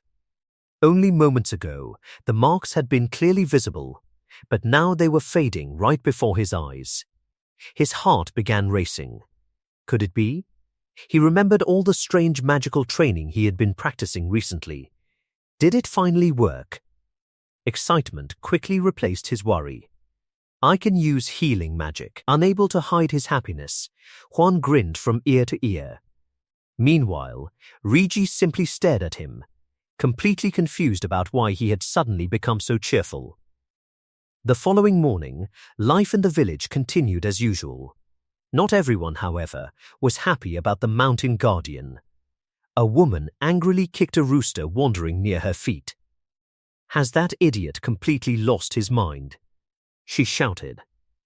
"He even gave my precious cloth to that mountain guardian." Standing beside her, the village chief remained calm. "Does it really upset you that much?" She turned toward him with an angry expression. "I saved that fabric for 10 years. There was no reason to hand it over." "I know," the chief replied. "But we didn't have much choice." His expression became serious. "If more people get injured or die, this year's harvest will be ruined." The woman crossed her arms. "So that's worth giving away something I've protected for a decade?" The village chief smiled quietly. "You only see today's loss. I'm looking at tomorrow's profit." His eyes narrowed as he remembered what he had witnessed the previous day. When Juan first arrived, he had several serious wounds from beast attacks. Yet only a short time later, those injuries had almost completely healed. The speed was impossible. At that moment, everything finally made sense. Gus was right, he muttered. The mountain guardian isn't an ordinary man. He's a healing mage. The realization made his heart race. Healing mages were incredibly rare. Even wealthy nobles desperately searched for people with such abilities. If the royal family discovered someone like Juan, they would pay an enormous fortune to obtain him. A greedy smile slowly spread across the chief's face. "This could change my life. I won't remain a simple village chief forever." Looking around to make sure nobody was listening, he lowered his voice. "Fortunately, these villagers know nothing about healing magic. If rumors spread, nobles or guilds will take him away before I have a chance to profit." After thinking for a moment, he nodded to himself. For now, only old Gus can know the truth. While Gus continued watching over the mountain guardian, the village chief planned to secretly search for influential nobles, willing to pay an enormous price for a healer as talented as Juan. After making his decision, the village chief turned to his wife. "Try to become friends with the mountain guardian's wife," he said. She frowned. "Why?" According to Gus, the guardian learns incredibly fast. He's smarter than he looks. The chief's expression grew cautious. "If we're careless, he could discover that we've been secretly taking some of the Lord's supplies. If that happens, we'll be the ones in trouble." A sly smile crossed his face. "Besides, everyone says he's deeply attached to his new wife. If you become close to her, we might be able to buy rabbit pelts from them much more cheaply." His wife thought for a moment before nodding. "Fine, there aren't many women in this village for me to spend time with anyway." After she walked away, the village chief stared into the fire. "We should also return some of the things we took from their cabin." He sighed quietly. "Compared to the mountain guardians we've had before, this one is completely different. If we make the wrong move now, he'll become a problem later." He tossed another piece of wood into the fire. Sometimes you have to sacrifice a little to gain something much greater. A few days later, peace had returned to Juan's cabin. Warm morning sunlight slipped through the wooden walls as Juan prepared to leave for another day of hunting. While getting ready, he looked over at Rigi. She was happily sorting through the gifts the village chief had sent earlier that morning. Bright pieces of cloth and useful supplies covered the table. A smile appeared on Juan's face. "She's so happy." He watched her carefully organize every item with childlike excitement. It made him laugh quietly. She wasn't even this excited when the bruises on her face disappeared. Seeing Rigi enjoy such simple things reminded Juan of something important. Happiness didn't always come from great achievements. Sometimes it came from the smallest blessings. Whenever he watched her smile, he felt his own worries disappear. "Rigi teaches me how to appreciate life," he thought. "That's one of the reasons I love her so much." To Juan, she had become more precious than anything else. She wasn't simply his wife anymore. She had become the center of his world. After gathering his hunting gear, Juan walked toward the door. "I'm leaving now," he said. As always, Rigi happily repeated his words in her own adorable way before waving goodbye. The two exchanged warm smiles, completely lost in their own little world. Only after several moments did Juan finally leave the cabin. Not long afterward, Juan met old Gus. Today's plan was simple. They were going rabbit hunting. But instead of feeling excited, Juan looked troubled. "Can I really kill a rabbit?" It wasn't hunting that bothered him. It was Dorothy. For some reason, every time he imagined a rabbit, Dorothy's face immediately appeared in his mind. Her innocent smile, her soft expression, even Rigi reminded him of a gentle little rabbit. Juan rubbed his forehead and sighed. "I'm supposed to be a hunter. Why am I becoming soft?" No matter how hard he tried, he couldn't shake the image from his mind. How am I supposed to kill something that reminds me of my own family? He let out another helpless sigh. "If we do find one, I hope it's the ugliest rabbit in the entire forest." As Juan and Gus walked deeper beneath the towering trees, the forest became quieter. The sunlight barely reached the ground. Everything felt strangely still. Then, something moved inside a thick patch of bushes. Juan stopped. Hidden within the shadows, two glowing crimson eyes slowly opened. Whatever was hiding there had been silently watching them all along, and it wasn't taking its eyes off them. Juan stepped outside the cabin and took a deep breath. The cool morning air felt refreshing, and the peaceful silence gave him a chance to relax before another busy day. He stretched his arms and looked around with satisfaction. "I've already carried the water and chopped enough firewood," he said to himself. "There's still some time before I leave." After thinking for a moment, an idea came to mind. Maybe I should practice my magic. Ever since arriving in this strange world, using healing magic had become much easier. Small cuts, bruises, and other minor injuries disappeared with little effort. But there was one type of magic he still couldn't control: fire magic. He remembered the battle with the giant wolf. During that desperate fight, flames had appeared in his hand without warning. Ever since then, he had tried countless times to repeat it, but nothing had happened. Why did it only work that day? He wondered. Was it because my life was in danger? The theory made sense. Taking a slow breath, Juan closed his eyes and focused on the flow of magical energy inside his body. He tried to recreate the same feeling he had experienced during that life-or-death battle. Slowly, he raised one hand. Firestorm. Nothing happened. The morning remained completely silent. Not even the smallest spark appeared. Juan looked at his empty palm and sighed. I wasn't expecting a miracle anyway. Even so, he felt disappointed. Healing magic was useful, but it wasn't exciting. It didn't create bright lights or dramatic explosions. Dorothy barely showed any interest whenever he used it. He smiled to himself. I really wanted to show her some fire magic. Just as he finished speaking, crack. A tiny spark suddenly appeared above his hand. Juan's eyes widened. Huh? The spark flickered once before growing into a tiny flame. For a moment, he simply stared at it in disbelief. It worked. A huge smile spread across his face. He had finally succeeded. The cabin door slowly opened. Dorothy walked outside, rubbing her sleepy eyes. She looked as though she had only just woken up. At first, she didn't notice anything unusual. Then her eyes landed on Juan's hand. She froze. Her sleepy expression disappeared instantly. Dad's hand is on fire. Her eyes sparkled with excitement. Dad is using fire magic. Juan smiled awkwardly. Easy there, Dorothy. You're standing a little too close. But she wasn't listening. She was completely fascinated by the tiny flame. Without wasting another second, she spun around and ran back inside the cabin.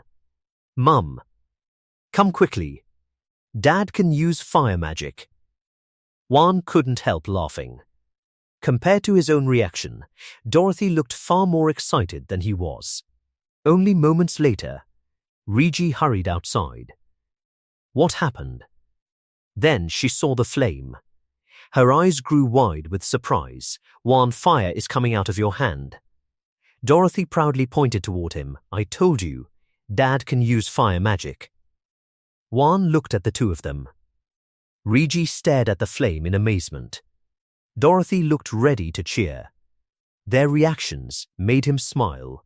Maybe the flame was tiny, but to them, it was incredible. I guess I need to practice more, he thought. One day I'll show them real fire magic. For now, though, even this tiny flame was proof that he was getting stronger. At least, he laughed, I can use it to start campfires. Suddenly, Regi remembered something. Oh. Without saying another word, she hurried back inside. Dorothy immediately chased after her. Mom, wait for me. Juan watched the two of them disappear. A moment ago they had been amazed. Now they had already forgotten about him. Standing alone, he looked at the tiny flame floating above his hand. I worked hard for this, he muttered. Then another problem occurred to him. Wait, how do I turn it off? He stared at the flame. It kept burning peacefully. He waved his hand. Nothing happened. He shook his arm several times. Still nothing. The little flame refused to disappear. Juan scratched his head. This is becoming embarrassing.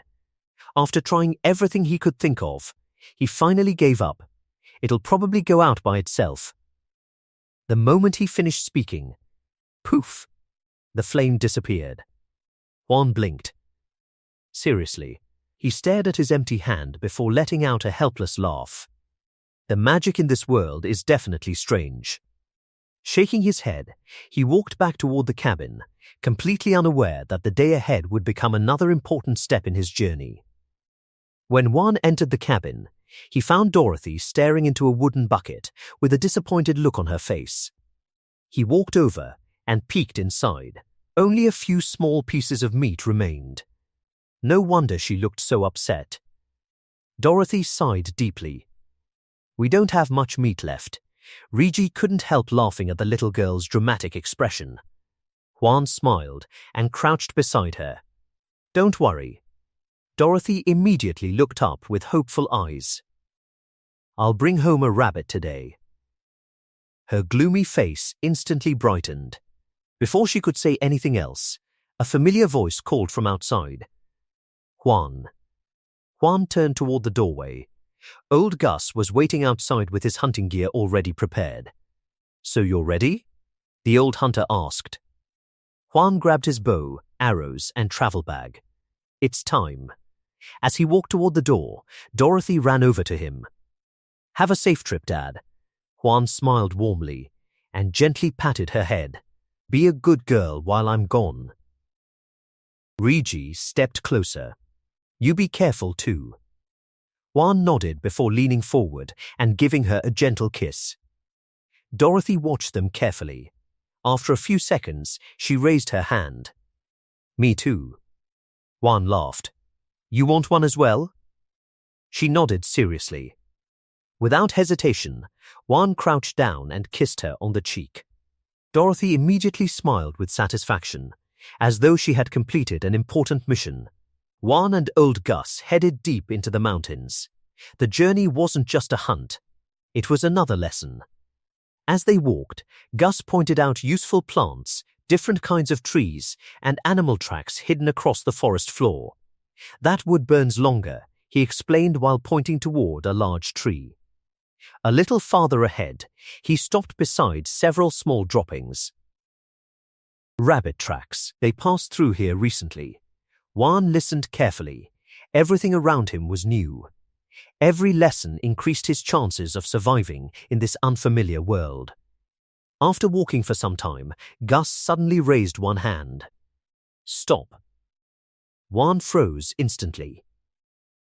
The old hunter silently pointed ahead.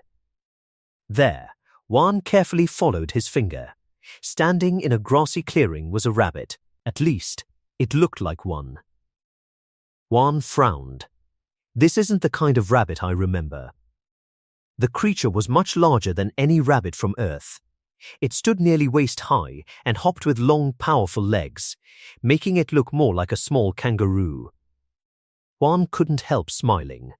So even rabbits are different in this world. Gus quietly nodded. "This is the perfect prey for your first hunt." Juan kept watching the animal. "It doesn't seem dangerous." "Exactly. Compared to the wolf you fought before, this creature can't fight back." The old hunter smiled as old memories returned. "I still remember my own first hunt." Then his expression became serious. He handed Juan the bow. "This one is yours. I'm only here to teach." Juan slowly nocked an arrow. Just before he aimed, Gus gave him one final instruction. "Shoot its leg first." Juan immediately looked confused. "The leg? If I do that, it won't die. It'll only suffer." Gus calmly nodded. "That's right." Juan remained silent. The answer made him uncomfortable. Gus looked toward the distant mountains. "Hunting isn't kind. First you learn to hit a still target. Then you learn to hit a moving one." He looked directly into Juan's eyes. "This isn't cruelty. It's survival. The mountains belong to no one. Today, luck may be on your side. Tomorrow, it may belong to the beast. If you want to return home alive, you must learn every lesson the mountains teach." Juan slowly tightened his grip on the bow. He finally understood.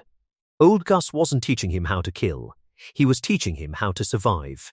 At that very moment, the rabbit suddenly lifted its head. Its ears twitched. For a brief second, Juan was reminded of the day he first arrived in this strange world. He remembered the cage, the fear, the feeling of being completely powerless. Those memories flashed through his mind before disappearing again. He took a slow breath. I still know almost nothing about this world, but Gus is trying to keep me alive. Juan raised his bow. Everything around him became silent. The wind stopped. The leaves stood perfectly still. Even the sounds of birds disappeared. The rabbit remained completely unaware of the danger. Juan steadied his breathing. Then he released the string. The arrow shot forward like lightning, racing toward its target. For one brief moment, the entire forest seemed to hold its breath. Juan practiced hunting with old Gus. Following Gus's instructions, he shot a rabbit with his bow. The arrow hit the rabbit's back leg, leaving it badly injured. The rabbit screamed and struggled to escape. Juan felt shocked because it was his first successful shot. Instead of telling Juan to finish the rabbit quickly, old Gus gave him a strange order. He told Juan to shoot the rabbit again and aim for its front leg. Juan was confused. The rabbit was already suffering, and one final shot could end its pain. He could not understand why Gus wanted him to make the animal suffer even more. Juan watched the rabbit crawl across the ground while crying in pain. He felt sorry for it, but then he thought about Reggie and Dorothy waiting for him at home. He reminded himself that he was learning to hunt so he could feed and protect his family. Ignoring his emotions, he raised his bow and fired another arrow. It hit the rabbit, ending the lesson. Juan accepted that sometimes survival required making difficult choices, even if others thought he was cruel. Later, Juan and old Gus rested under the trees. Juan admitted that he could have killed the rabbit with his first shot, but had instead caused it unnecessary pain. He realized hunting was not heroic. It was simply a way to survive. He promised himself never to forget how heavy that moment felt because he did not want killing to become easy or normal. Old Gus then handed Juan a heavy sack filled with rabbits. He told Juan they were his reward for completing the lesson. Juan was surprised and grateful because the meat would feed Reggie and Dorothy for several days. Soon they spotted one last rabbit standing in a nearby field. Juan reached for his bow, but stopped. Instead of killing it, he had a better idea. Rabbits reproduce quickly, so raising one at home could provide a steady source of food in the future. He decided to catch it alive instead. Gus approved of the decision and gave Juan another sack. After carefully chasing it, Juan successfully captured the rabbit without harming it. Later, Juan visited old Gus's house while carrying the live rabbit. As he rested, he thought about his old life. Before meeting Reggie and Dorothy, he had lived alone without purpose. Now he finally had a family worth protecting, and that gave his life meaning. While looking around Gus's house, Juan noticed a wooden board covered with strange symbols. He realized they were written words from this world. Excited, he asked Gus to teach him how to read. Gus was surprised because most people in the mountains had no interest in learning. He found several old books and papers, placed them on the table, and patiently began teaching Juan. Juan eagerly copied the letters, determined to learn. As Gus watched Juan study, he remembered his own past. Long ago, he had learned to read because he dreamed of earning military honors and serving a noble family. Those dreams had never come true, leaving him with many regrets. Gus then thought about the quiet mountains outside. The silence worried him because experienced hunters knew that spring often brought goblins out of hiding. He believed a goblin settlement was hidden somewhere nearby. His injured leg hurt more every day, reminding him that he was growing weaker. Before his body completely failed, he promised himself he would destroy the goblins. That evening, Juan returned home. Dorothy happily ran to him and hugged him tightly. She proudly showed him the dress Reggie had been making for her. Juan praised the beautiful work before placing the heavy sack on the floor. Dorothy suddenly noticed the sack moving. Curious, Reggie untied it, and a rabbit burst out, racing around the cabin. Everyone watched in surprise. Then Dorothy noticed something strange. The rabbit had a small pair of horns growing from its head. Juan and Reggie stared in silence. The rabbit they thought was ordinary turned out to be a mysterious horned creature, leaving everyone wondering what it really was. Dorothy couldn't take her eyes off the strange rabbit.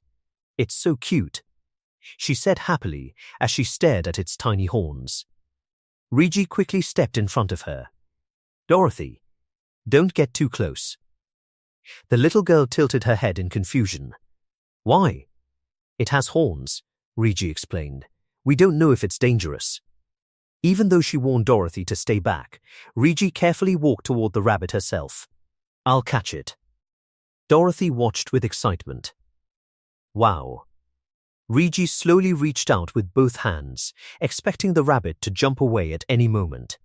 Instead, the rabbit didn't move. A second later, it was quietly sitting in her hands. Reggie blinked in surprise. "I actually caught it? That didn't seem right. Wild rabbits were supposed to be quick. This one wasn't even trying to escape." Then, she noticed something. The rabbit's body was shaking. Looking closer, she saw several wounds hidden beneath its fur. "It isn't scared. It's injured." Dorothy's smile disappeared immediately. "The bunny is hurt?" Her cheerful voice became filled with worry. "What should we do?" She quickly looked toward Juan. "Dad, can you help the bunny?" Juan gently took the rabbit from Reggie's hands and carefully examined its injuries. There were several cuts across its body. Without saying a word, he raised one hand.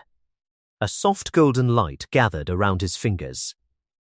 Reggie and Dorothy watched quietly. The gentle glow slowly surrounded the rabbit. Little by little, the cuts began disappearing. The trembling stopped. Within moments, the rabbit looked perfectly healthy again. Dorothy's eyes sparkled. "The bunny is all better." She looked at Juan with complete admiration. "Dad, you're amazing." Then she smiled even wider. "Really, really amazing."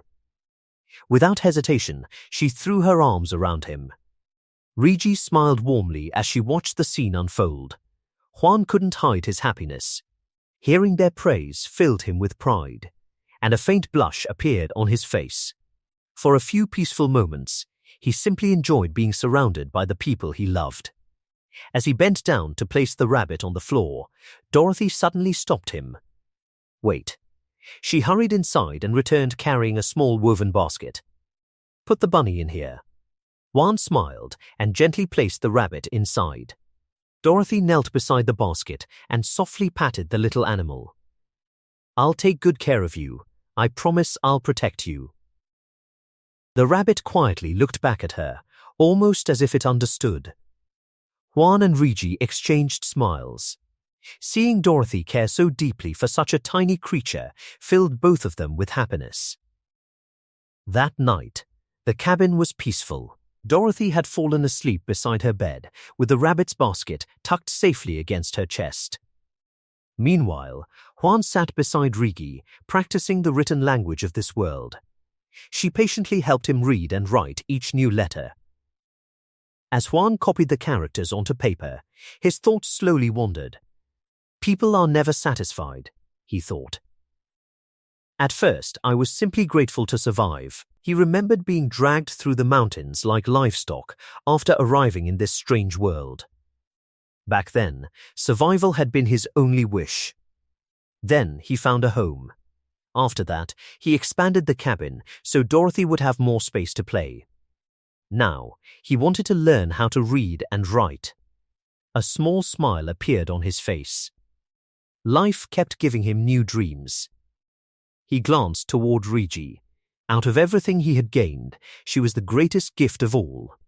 She had spent the entire day helping him study without a single complaint. Juan quietly noticed the tiredness on her face. "You've worked hard today," he said softly. Without waiting for an answer, he gently placed his hands on her shoulders.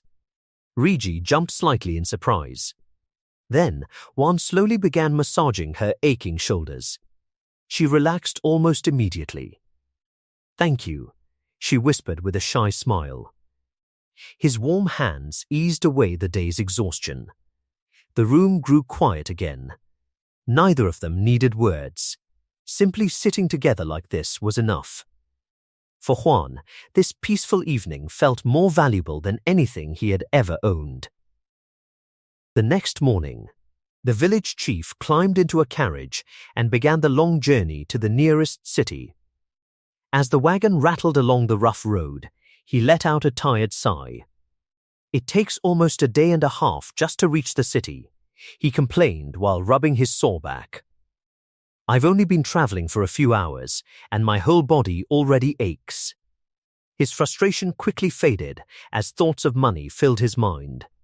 "I've paid for the carriage, the trip, and an informant. This had better be worth it." A greedy smile slowly spread across his face. Most healing mages are weak and fragile. But that mountain guardian, he is completely different. The chief remembered Juan's enormous strength and unbelievable healing ability. "If I sell information about someone like him," he thought, "I could earn more than a dozen gold coins. That amount of money could change his entire life." As the carriage continued moving, two passengers nearby began discussing recent rumors. "I heard the neighboring kingdom summoned a hero," one man said. "The temple in our country tried several times too," the other replied. "No one knows if they actually succeeded. What if the enemy's hero is fake?" The second man laughed. "Who knows? Heroes only exist in old stories. If someone is pretending, the truth will come out eventually." The conversation made the village chief frown. He had almost forgotten that their village was close to enemy territory.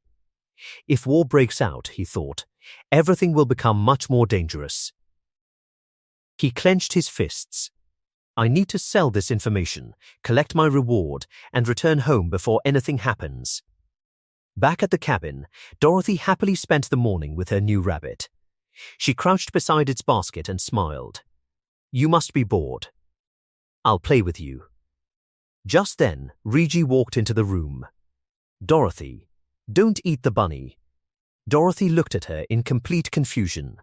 "Mum, I'm not going to eat it." Riji pointed toward her mouth. "Then wipe away the drool first." Dorothy quickly rubbed her face before bursting into laughter.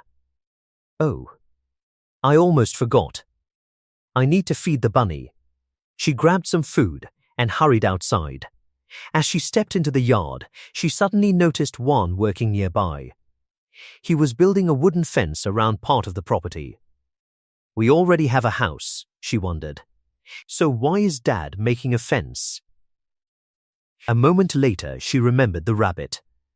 Oh, right. She ran toward the enclosure carrying its food.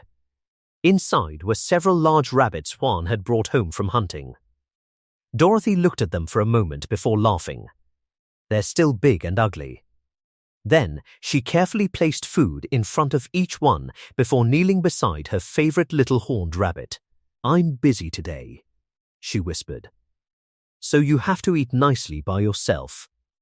She divided the food carefully so every rabbit received the same amount. Watching them eat made her smile with satisfaction. Then another exciting thought popped into her head. Maybe I can use magic too. Her imagination immediately began racing. If I really have magic, I'll show Dad later. She giggled happily, already imagining how surprised he would be. Inside the cabin, Riji sat quietly beside several wolf pelts and the preserved head of the giant wolf Juan had defeated. She looked at them with mixed emotions. The merchant caravan should arrive soon. If we don't have enough valuable pelts, we won't be able to buy everything we need.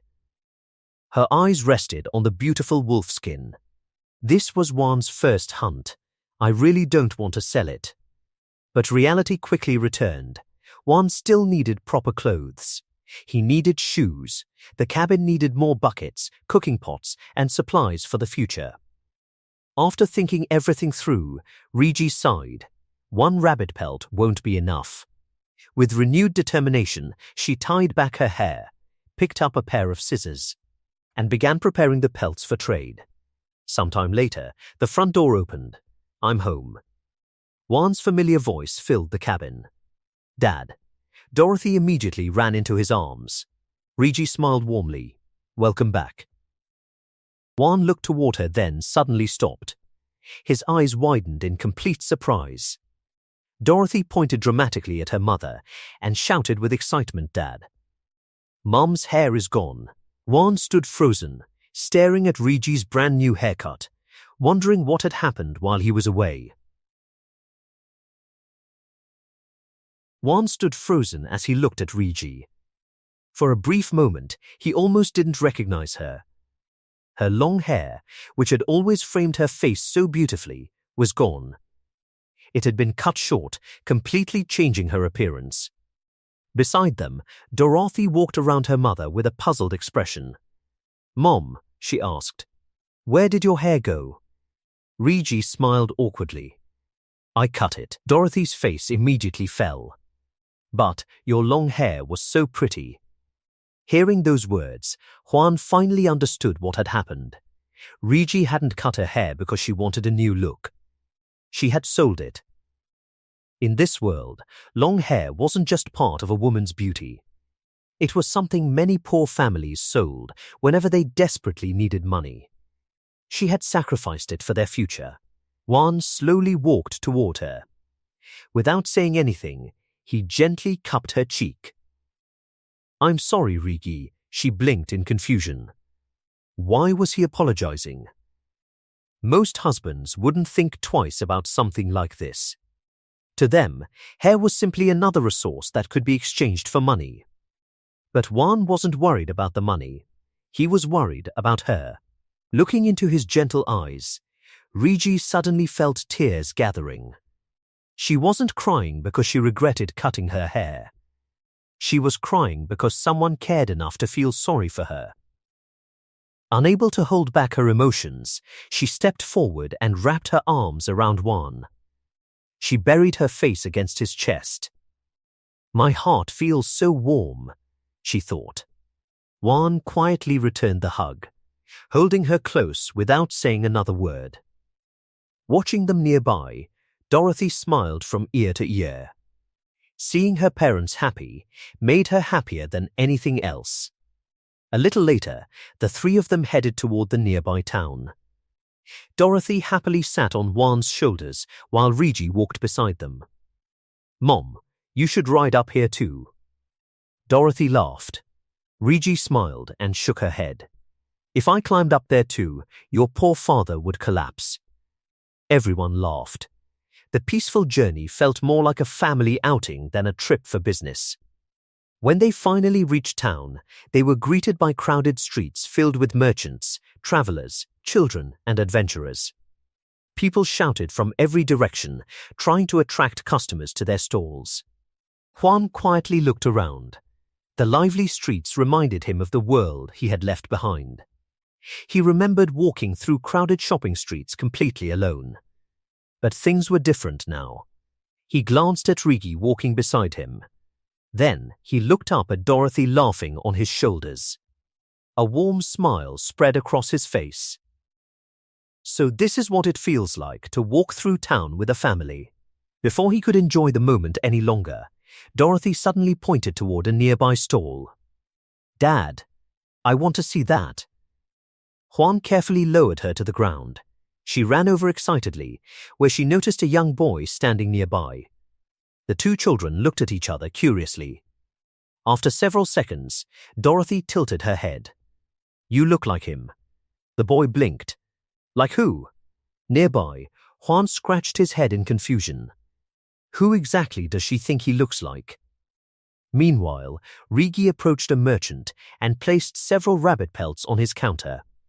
The merchant carefully examined them before letting out an exaggerated sigh. Unfortunately, rabbit pelts aren't worth much these days. The market is flooded. Rigi looked disappointed. Oh, inside, however, the merchant was thinking something completely different. These pelts are excellent. The fur is thick, clean, and in perfect condition. If she believes me, I'll make a huge profit.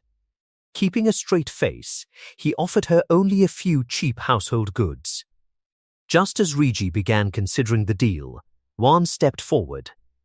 The merchant finally noticed him. His confident smile disappeared instantly. Juan's massive figure towered over the counter. As the merchant reached for the pelts, Juan calmly grabbed his wrist. The man froze. No matter how hard he tried, he couldn't pull his hand away. Juan looked him straight in the eye. "Rigi, let's leave. We'll sell them somewhere else." I can tell he's lying. The merchant immediately broke into a cold sweat. The merchant's confident smile disappeared the moment Juan said they would leave. Wait, he shouted, quickly pulling his hand back. Rigi looked at Juan in surprise. "The next town is very far away." Juan nodded calmly. "That's all right. The pelts are worth much more than he's offering. He was trying to cheat you." Only then did Rigi realize what had almost happened. Since she rarely left the mountains, she didn't know the real value of rabbit pelts. The merchant had planned to take advantage of that. Panic spread across the man's face. All right, he said quickly. "I'll make a better offer. I'll give you salt, a cooking pot, and a full set of men's clothes." Juan didn't even look interested. "Let's go," he said. Rigi nodded. Okay, seeing them actually turn away, the merchant hurried around the counter. "Please wait. Those are some of the finest rabbit pelts I've seen all week." He sighed in frustration. "I'll pay a fair price." Watching the giant man walk away, he muttered under his breath, "I almost lost an incredible deal." While the adults finished their business, Dorothy happily talked with the other children nearby. She proudly pointed toward Juan. "That's my dad. My dad is the strongest." Every time she said those words, her face lit up with pride. Soon, Rigi called out to her. "Dorothy, it's time to go home." Dorothy waved goodbye to the other children. "My dad," she said one last time before running back to her family. The trip home felt peaceful. The weather had turned colder, so Juan wrapped Dorothy inside his large coat while carrying her. Snuggled safely against his chest, she smiled happily. "It smells nice. It's warm. I feel safe. My super strong dad is protecting me." A moment later, she suddenly realized something. "Wait, why am I so warm?" She peeked outside the coat and laughed. "I'm hiding inside Dad's jacket." After walking a little farther, Dorothy suddenly remembered something important. "Dad, put me down. I have to feed the rabbits." Juan smiled and gently lowered her onto the ground. The little girl grabbed a bundle of fresh grass and ran toward the rabbit enclosure. "I'm coming. I brought your food." But as soon as she reached the fence, she stopped. The enclosure was empty. Every rabbit was gone. Dorothy stared in disbelief. Then tears slowly filled her eyes. The rabbits, they're gone. Unable to hold back her sadness, she burst into tears and ran back toward the house. Rigi immediately rushed over. "Dorothy, what happened?" "The rabbits. They disappeared." Juan walked over after hearing the crying. "What happened?" Dorothy wiped her eyes. "The rabbits are gone." Juan looked toward the empty enclosure. "So that's why you're crying." Before he could comfort her, he noticed something unexpected. Rigi was crying too. He looked at her in surprise. "Rigi, why are you crying?" She wiped away her tears. "They're gone. The rabbits are gone." Juan looked from Rigi to Dorothy. Both of them were crying over the missing rabbits. For a second, he didn't know what to say. Then he couldn't help laughing softly. Dorothy immediately pouted. Dad, this isn't funny. Juan quickly raised his hands. I'm sorry. I wasn't laughing at you. Inside, however, his heart felt incredibly warm. Watching the two of them care so deeply about something so small made him realize how much their family had changed. Not long ago, none of them would have cried over a rabbit. Now they laughed together, cried together, and shared every little joy and sadness. So this is what a real family feels like, Juan thought with a gentle smile. Far away in the mountains, the peaceful atmosphere ended. Old Gus crouched silently behind a massive boulder, carefully hiding his presence. Slowly, he peeked around the rock. Several goblins were moving through the forest below. He quietly watched them until his eyes settled on something hidden among the trees. A village. Wooden huts stood between the rocks, surrounded by watchtowers and guarded paths. Dozens of goblins walked from one building to another. At last, he had found what he had been searching for. A cold smile spread across his face. So, this is where you've been hiding. His grip tightened around his weapon. The Goblin Village. Hidden behind a massive boulder, Old Gus silently watched the goblin settlement below. Dozens of goblins wandered through the camp, arguing, fighting, and pushing one another as they searched for food. Their numbers were far greater than he had expected. His grip tightened around his wooden staff.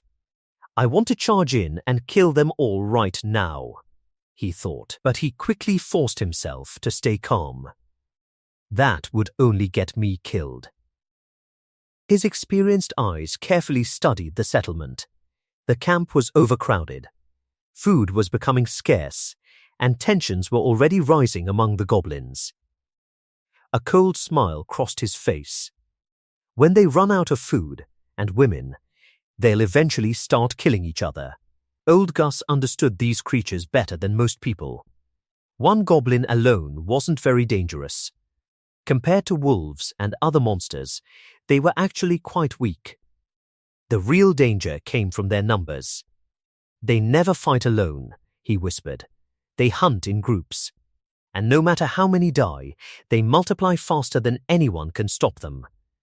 The thought filled him with disgust.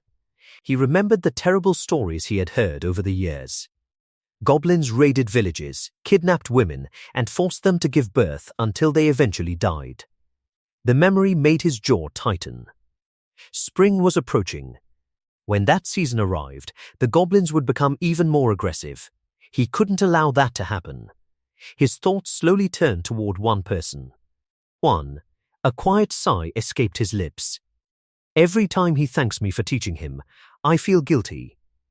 Juan believed Gus was simply helping him become a hunter. But the old man had another reason. He wanted Juan to become strong enough to fight beside him. There's no other choice. Together, we'll destroy that goblin village. Back at the cabin, the atmosphere couldn't have been more peaceful. Rigi had just woken from a short nap. Stretching lazily, she stepped outside. The moment she looked into the yard, her eyes widened. Juan, you caught another rabbit. Juan smiled awkwardly. His mind immediately flashed back to the exhausting chase. The rabbit had been unbelievably fast. For hours he had chased it through bushes, over rocks, and across streams. More than once, it had escaped just when he thought he had caught it. I wanted to bring it home alive, but after chasing it all day, I finally gave up. Looking at Rigi, however, he simply smiled. It wasn't that difficult. Rigi laughed. You're amazing. She gently stroked the rabbit's soft fur. So, should we preserve the meat? Juan nodded. Let's roast it too. Rigi blinked. She wasn't familiar with that word.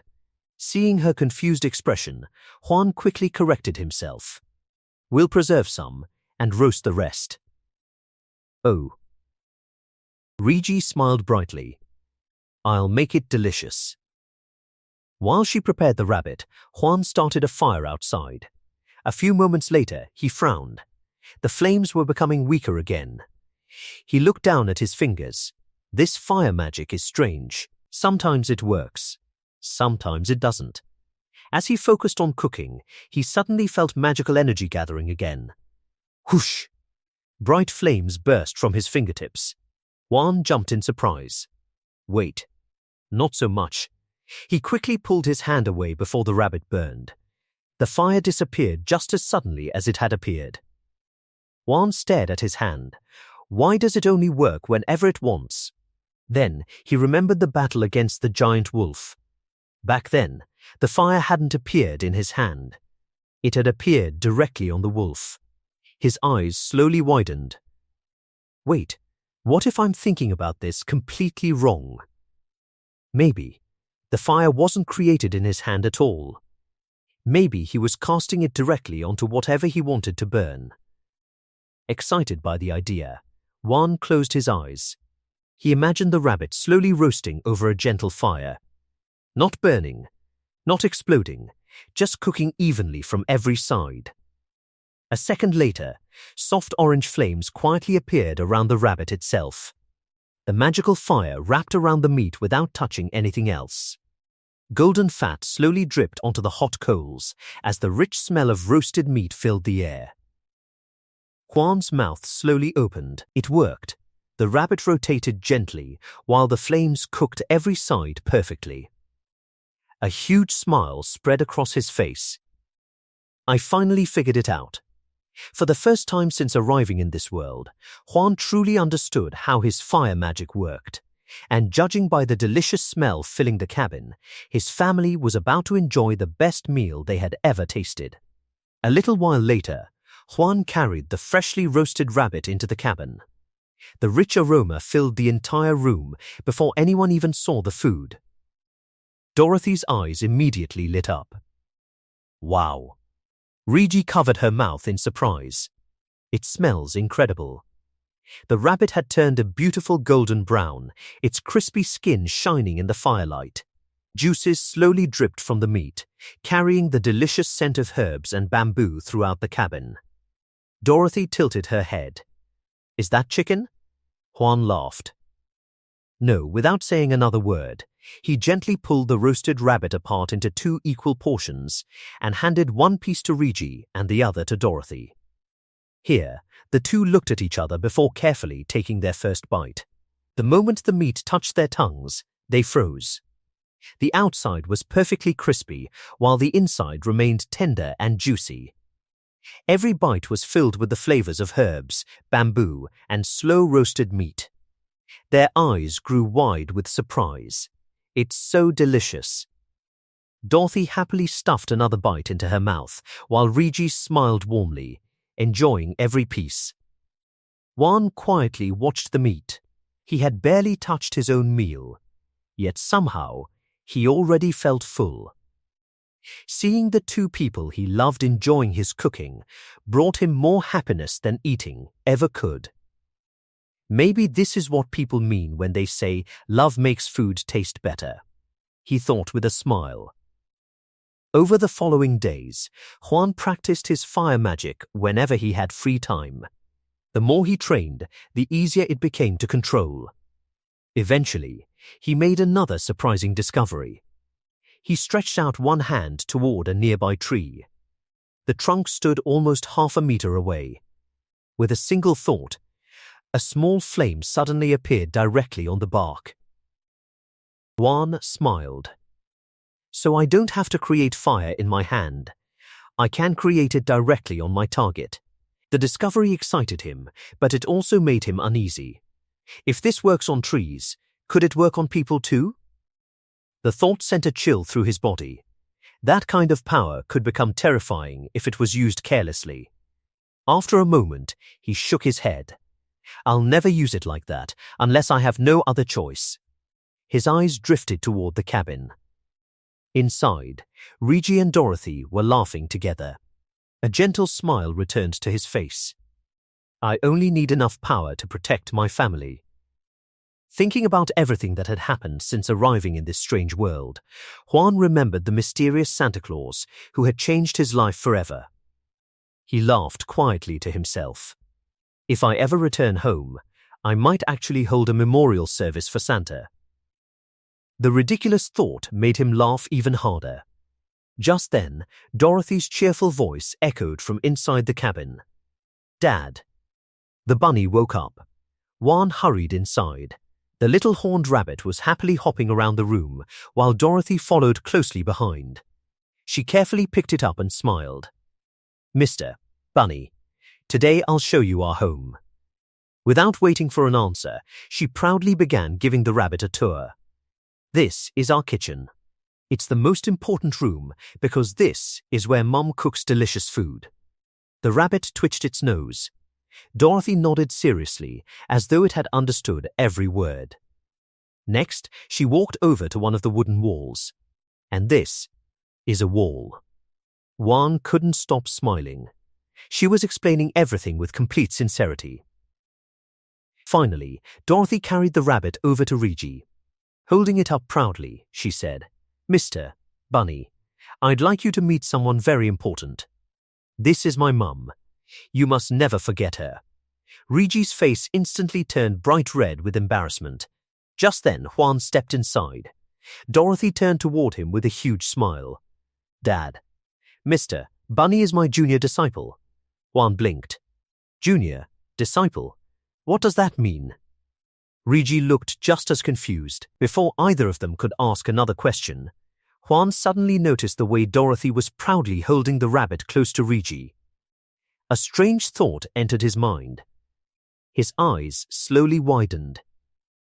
"Wait, don't tell me." He quickly walked toward Rigi before carefully kneeling in front of her. His heart began pounding. Looking at her with nervous excitement, he gently reached toward her stomach. "Rigi, R.A.U." He swallowed hard. "Pregnant?" Rigi froze. Dorothy blinked in complete confusion. For a brief moment, the entire cabin fell silent as Juan nervously waited for an answer, completely misunderstanding what Dorothy had meant. Yuan looked at Ri with a very puzzled face. Ri saw his reaction and shook her head quickly. She told him it was not a baby. It was just a word she used. Yuan felt a bit confused. He let out a quiet sigh of relief. He thought it was still too early to have a child. He smiled a little bit. He wanted to have a child later. He wanted to live in a better place first. He wanted a home that was safe.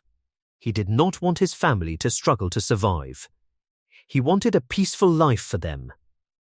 Suddenly, Dorothy tugged on his sleeve. She called him Daddy. Yuan looked down at her. She asked why he was on his knees. Yuan saw her happy smile. All his heavy thoughts went away. A gentle smile grew on his face. He wanted to build a strong bond with Dorothy. He wanted to give her a lot of love. She did not get much love in the past. He wanted to change that now. Dorothy lifted a small rabbit into the air. The rabbit had a horn. She said Yuan was making the same pose as the bunny. Yuan laughed at this. He looked at the rabbit closely. He noticed the horn had grown a lot. He found this rabbit a long time ago. Back then, he did not think much of it. This world has giant wolves and magic. A rabbit with a horn did not seem strange to him. Then, Yuan's smile went away. He wondered if it was okay to keep the rabbit. He had thought about getting rid of it many times. He thought about leaving it in the forest. He even thought about killing it. He was afraid it might become dangerous. He looked at Dorothy again. She was hugging the rabbit very tightly. She had a bright smile. She was very attached to the animal. Ri also wanted to keep it. So, Yuan gave up on his plan to get rid of it. He smiled to himself. The rabbit was very gentle. It acted like a normal rabbit, except for the horn. Yuan began to think about old Gus. Gus was a friend and a teacher. Yuan wanted to ask Gus about the rabbit. But Gus had not visited for 5 days. Yuan wondered if Gus went on a long trip. Yuan looked at the far mountains. Gus was getting old. He had a bad leg. Climbing mountains was very hard for him. Yuan looked at his own hands. He had healing magic. He wanted to use it on Gus's leg. He wanted to repay Gus for all his help. Gus was like a grandfather to Dorothy. He was like a father to Ree. They had no other relatives in this world. Yuan became serious again. Magic users are very rare. He was worried about his healing magic. If people found out, it would bring trouble. He needed to learn how to use magic secretly. He closed his eyes and thought. He wanted to make fire burn inside things. He did not want flames to show on the outside. He took a deep breath. He pointed his hand at some firewood. He imagined his body glowing like hot lava. He concentrated very hard. He opened his eyes after a long time. At first, nothing happened. The firewood looked the same. Yuan frowned. He thought his power was too weak. He thought his imagination was wrong. He sighed and felt ready to give up. Then, he heard a loud crack. The wood suddenly burst into flames. The fire was burning from the inside. Yuan was shocked. He grabbed a bucket of water. He threw the water on the fire. Steam rose into the air. He stared at the wet logs. He felt very excited. He did not fail. He actually did it. He felt proud of himself. Dorothy ran toward him again. She was smiling. She said it was time to eat. Ree was cooking rabbit meat. Dorothy jumped toward Yuan. He caught her quick. He told her not to jump so high. It was dangerous. Dorothy just giggled. She said the food was getting cold. Yuan smiled and carried her to the house. As they walked, he saw something strange. He looked at the mountains. There were many birds flying in circles. He had never seen birds act like that before. He felt worried. Dorothy tugged his sleeve again. She wanted him to hurry up and eat. Yuan took one last look at the mountains and nodded. When they got to the house, a voice called out. It was Gus. Yuan was surprised. Gus usually came early in the morning. Yuan went outside to meet him. Gus was standing by the new fence. Gus asked about the fence. Yuan said it was for protection. He said wolves and strangers are dangerous. Yuan asked why Gus was there so late. Gus said he was going to teach Yuan how to make a bow. Gus told Yuan to follow him. They went to Gus's cabin. Gus was in a hurry. He picked up wood and an axe. He told Yuan to watch. Gus put a log on the ground. He made a wooden wedge. He did not hit the log hard. He tapped the wedge little by little. The log started to crack. Finally, it split into 2 clean pieces. Gus told Yuan not to rush. He said to do it slowly. Gus gave Yuan a piece of wood. Yuan tried to do it. He was a bit clumsy at first. Gus watched him and corrected his mistakes. They worked for many hours. Gus taught him many different things. Yuan felt that something was wrong. Gus said he would only teach the bow. But he was teaching everything at once. It felt like Gus was running out of time. Yuan asked Gus if something happened. He asked if the mountain was in danger. Gus said no. He asked why Yuan was worried. Yuan told him about the circling birds. Gus was silent for a moment. He said there are wolves in the mountains. He said a wolf probably attacked someone. Gus looked serious. He gave Yuan a finished arrow. He told Yuan to use it for practice. Yuan thanked him. Gus said he would teach more another day. Yuan turned to leave. Gus watched him. Gus then spoke again. He said he went to the village a few days ago. He told the chief about goblins. The chief sent his son to a town. There is a guild branch there. The guild will send adventurers to help. They should arrive soon. Gus looked at the mountains. His face was dark.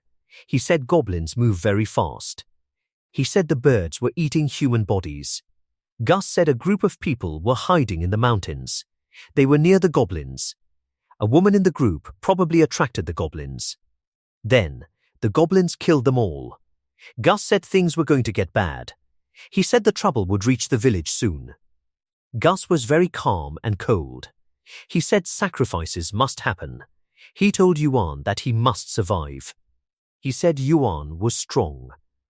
Gus even said that if Ri died, Yuan could find another woman. He said Yuan could build a new family. Gus reached for a sword. He pulled it out. The blade was very bright. Gus said he was a hunter. He said hunters eventually find the greatest hunting ground. He swung the sword very fast through the air. He said there is no greater happiness than this. He kept his eyes on the mountains. He was ready for what was coming. Riggy stepped out of the cabin quietly. The morning air was very cold. She wore a thick sweater to stay warm. The wind brushed against her face. She saw Yuan working nearby. He was fixing the wooden fence around their home. He wanted to make sure the posts were strong. He wanted to keep the house safe before the winter got worse. Yuan heard his name and turned around. He saw Riggy standing in the cold. He told her it was freezing outside. He asked why she came out. Riggy did not answer right away. She smiled and held out a wooden bowl. She told him to eat. Yuan took the bowl and smiled. He told her to go back inside where it was warm. Riggy shook her head. She said she would go in after he finished eating. She wanted to spend more time with him. These words surprised Yuan. He started to blush. He felt very happy. The two of them sat down by a small campfire. The fire gave them warmth while the wind blew through the trees. Yuan ate the meal and said it was delicious. Riggy waved her hands and said it was nothing. She was just happy he liked it. Yuan did not say anything else. He just looked at her face. The light from the fire made her look beautiful. He felt like a very lucky man. He moved behind her and wrapped his arms around her shoulders. He whispered that he was grateful for her. Riggy's cheeks turned red. She put her hands on his. She told him she was even more grateful for him. They sat in silence and listened to the fire. For a moment, they felt like the rest of the world did not matter. The next morning, Yuan and Riggy went to the stream. They had to wash their clothes. Riggy told Yuan she could do it by herself. Yuan smiled and kept scrubbing. He said it would be faster if they worked together. He laughed to himself while he worked. He realized that washing machines are very important things. They had soaked the clothes in lye water all night. Now they had to rinse them in the cold stream. They wanted to hang them up to dry by sunrise. Yuan looked at Riggy. She worked hard and did not complain about the freezing water. He felt bad that she had been doing this alone for so long. Suddenly, they heard a voice. It was Dorothy. She came running toward them. A little horned rabbit was bouncing next to her. Dorothy told her father to treat the bunny. Yuan realized he had forgotten about the rabbit. He reached out to touch it. Then he saw something strange. Dorothy was holding a small cloth doll. She said her mother made it for her. Yuan said the doll was very cute. He reached down to pet the rabbit. As soon as his fingers touched the fur, a golden light appeared. The light spread all over the rabbit's body. Yuan's eyes went wide. He saw the horn on the rabbit's head disappear again. Yuan thought about what his teacher Gus had told him. They had talked about rabbits the day before. Gus said horned rabbits are demonic beasts. They live in forests and fields. Wild ones are very dangerous. But if people raise them from a young age, they can be pets. Gus never said anything about them glowing. Yuan looked into the rabbit's eyes. He wondered if it was a special kind of animal. He asked the rabbit why it was glowing. He told the rabbit not to put his family in danger. The rabbit just twitched its ears. It made a squeaking sound. Yuan was confused because rabbits usually do not make sounds. He asked if the rabbit could understand him. The rabbit just stared at him. Yuan sighed and decided to ask Gus about it later. Dorothy tugged on his sleeve. She wanted names for the bunnies. Yuan thought for a moment. He pointed to the real baby rabbit and named it Oz. Then he pointed to the doll and named it Toto. Dorothy was very excited. She repeated the names over and over. She hugged the rabbit and the doll. Riggy watched her and felt happy. She was glad Dorothy could have a peaceful childhood now. While the family was happy at the cabin, the village was full of fear. People were standing in the streets and whispering. They were talking about rumors. They heard that goblins might attack the village. One man said the village chief's son went to the city. He went to ask the guild for soldiers. Another man said goblins are very mean. He said they kill everyone and only keep the women. The villagers were very scared. Some people wanted to run away right then. They were so worried they could not sleep. The village chief was also busy. He was standing by a large carriage. He told his wife to clean it. His wife was angry. She said she had too much work to do. She did not want to clean a carriage that no one used. The chief got mad.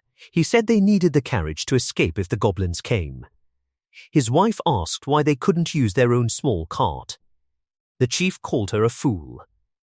He said if he used his own cart, people would think he was selfish. He told her to hide food in the carriage when no one was looking. He was frustrated because his plans were failing. He had tried to sell information about a healing mage. But the people he talked to only wanted to know if the mage was strong. He felt like nothing was working out. Deep in the mountains, Gus was hiding in the bushes. He was watching a group of goblins. The goblins were fighting each other very violently. Gus saw that a mutiny was happening. He knew that goblins are naturally mean. He knew the losers would be kicked out of the pack. When goblins are kicked out, they look for a village to attack. They want food, and they want to hurt people. Gus looked toward the village. He did not want the goblins to move yet. If they moved too soon, his plan would be ruined. He had something special in his pocket to use in emergencies. Gus thought about where to send the goblins. He thought about Dorothy. He remembered that she was a quiet child who rarely smiled. He felt a little bit of guilt. He knew that Dorothy and Riggy were outsiders. He decided they would have to be the sacrifices. He told himself it did not matter because they did not belong to the village. Gus remembered his father's words from a long time ago. His father said he was a perfect hunter, but a bad human. Gus did not mind. He believed his life was perfect because he had a big goal. He was happy to have Yuan as a student. He wanted to turn Yuan into the ultimate hunter. Gus saw the goblins starting to move toward the village.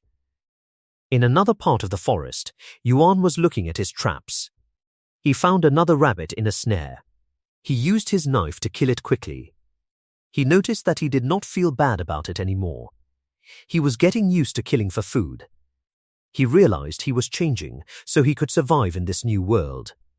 He looked at the woods and decided to take a different way home. He wanted to find new places for his traps. He did not know that this choice would change everything for him. He walked deeper into the trees, thinking about his future.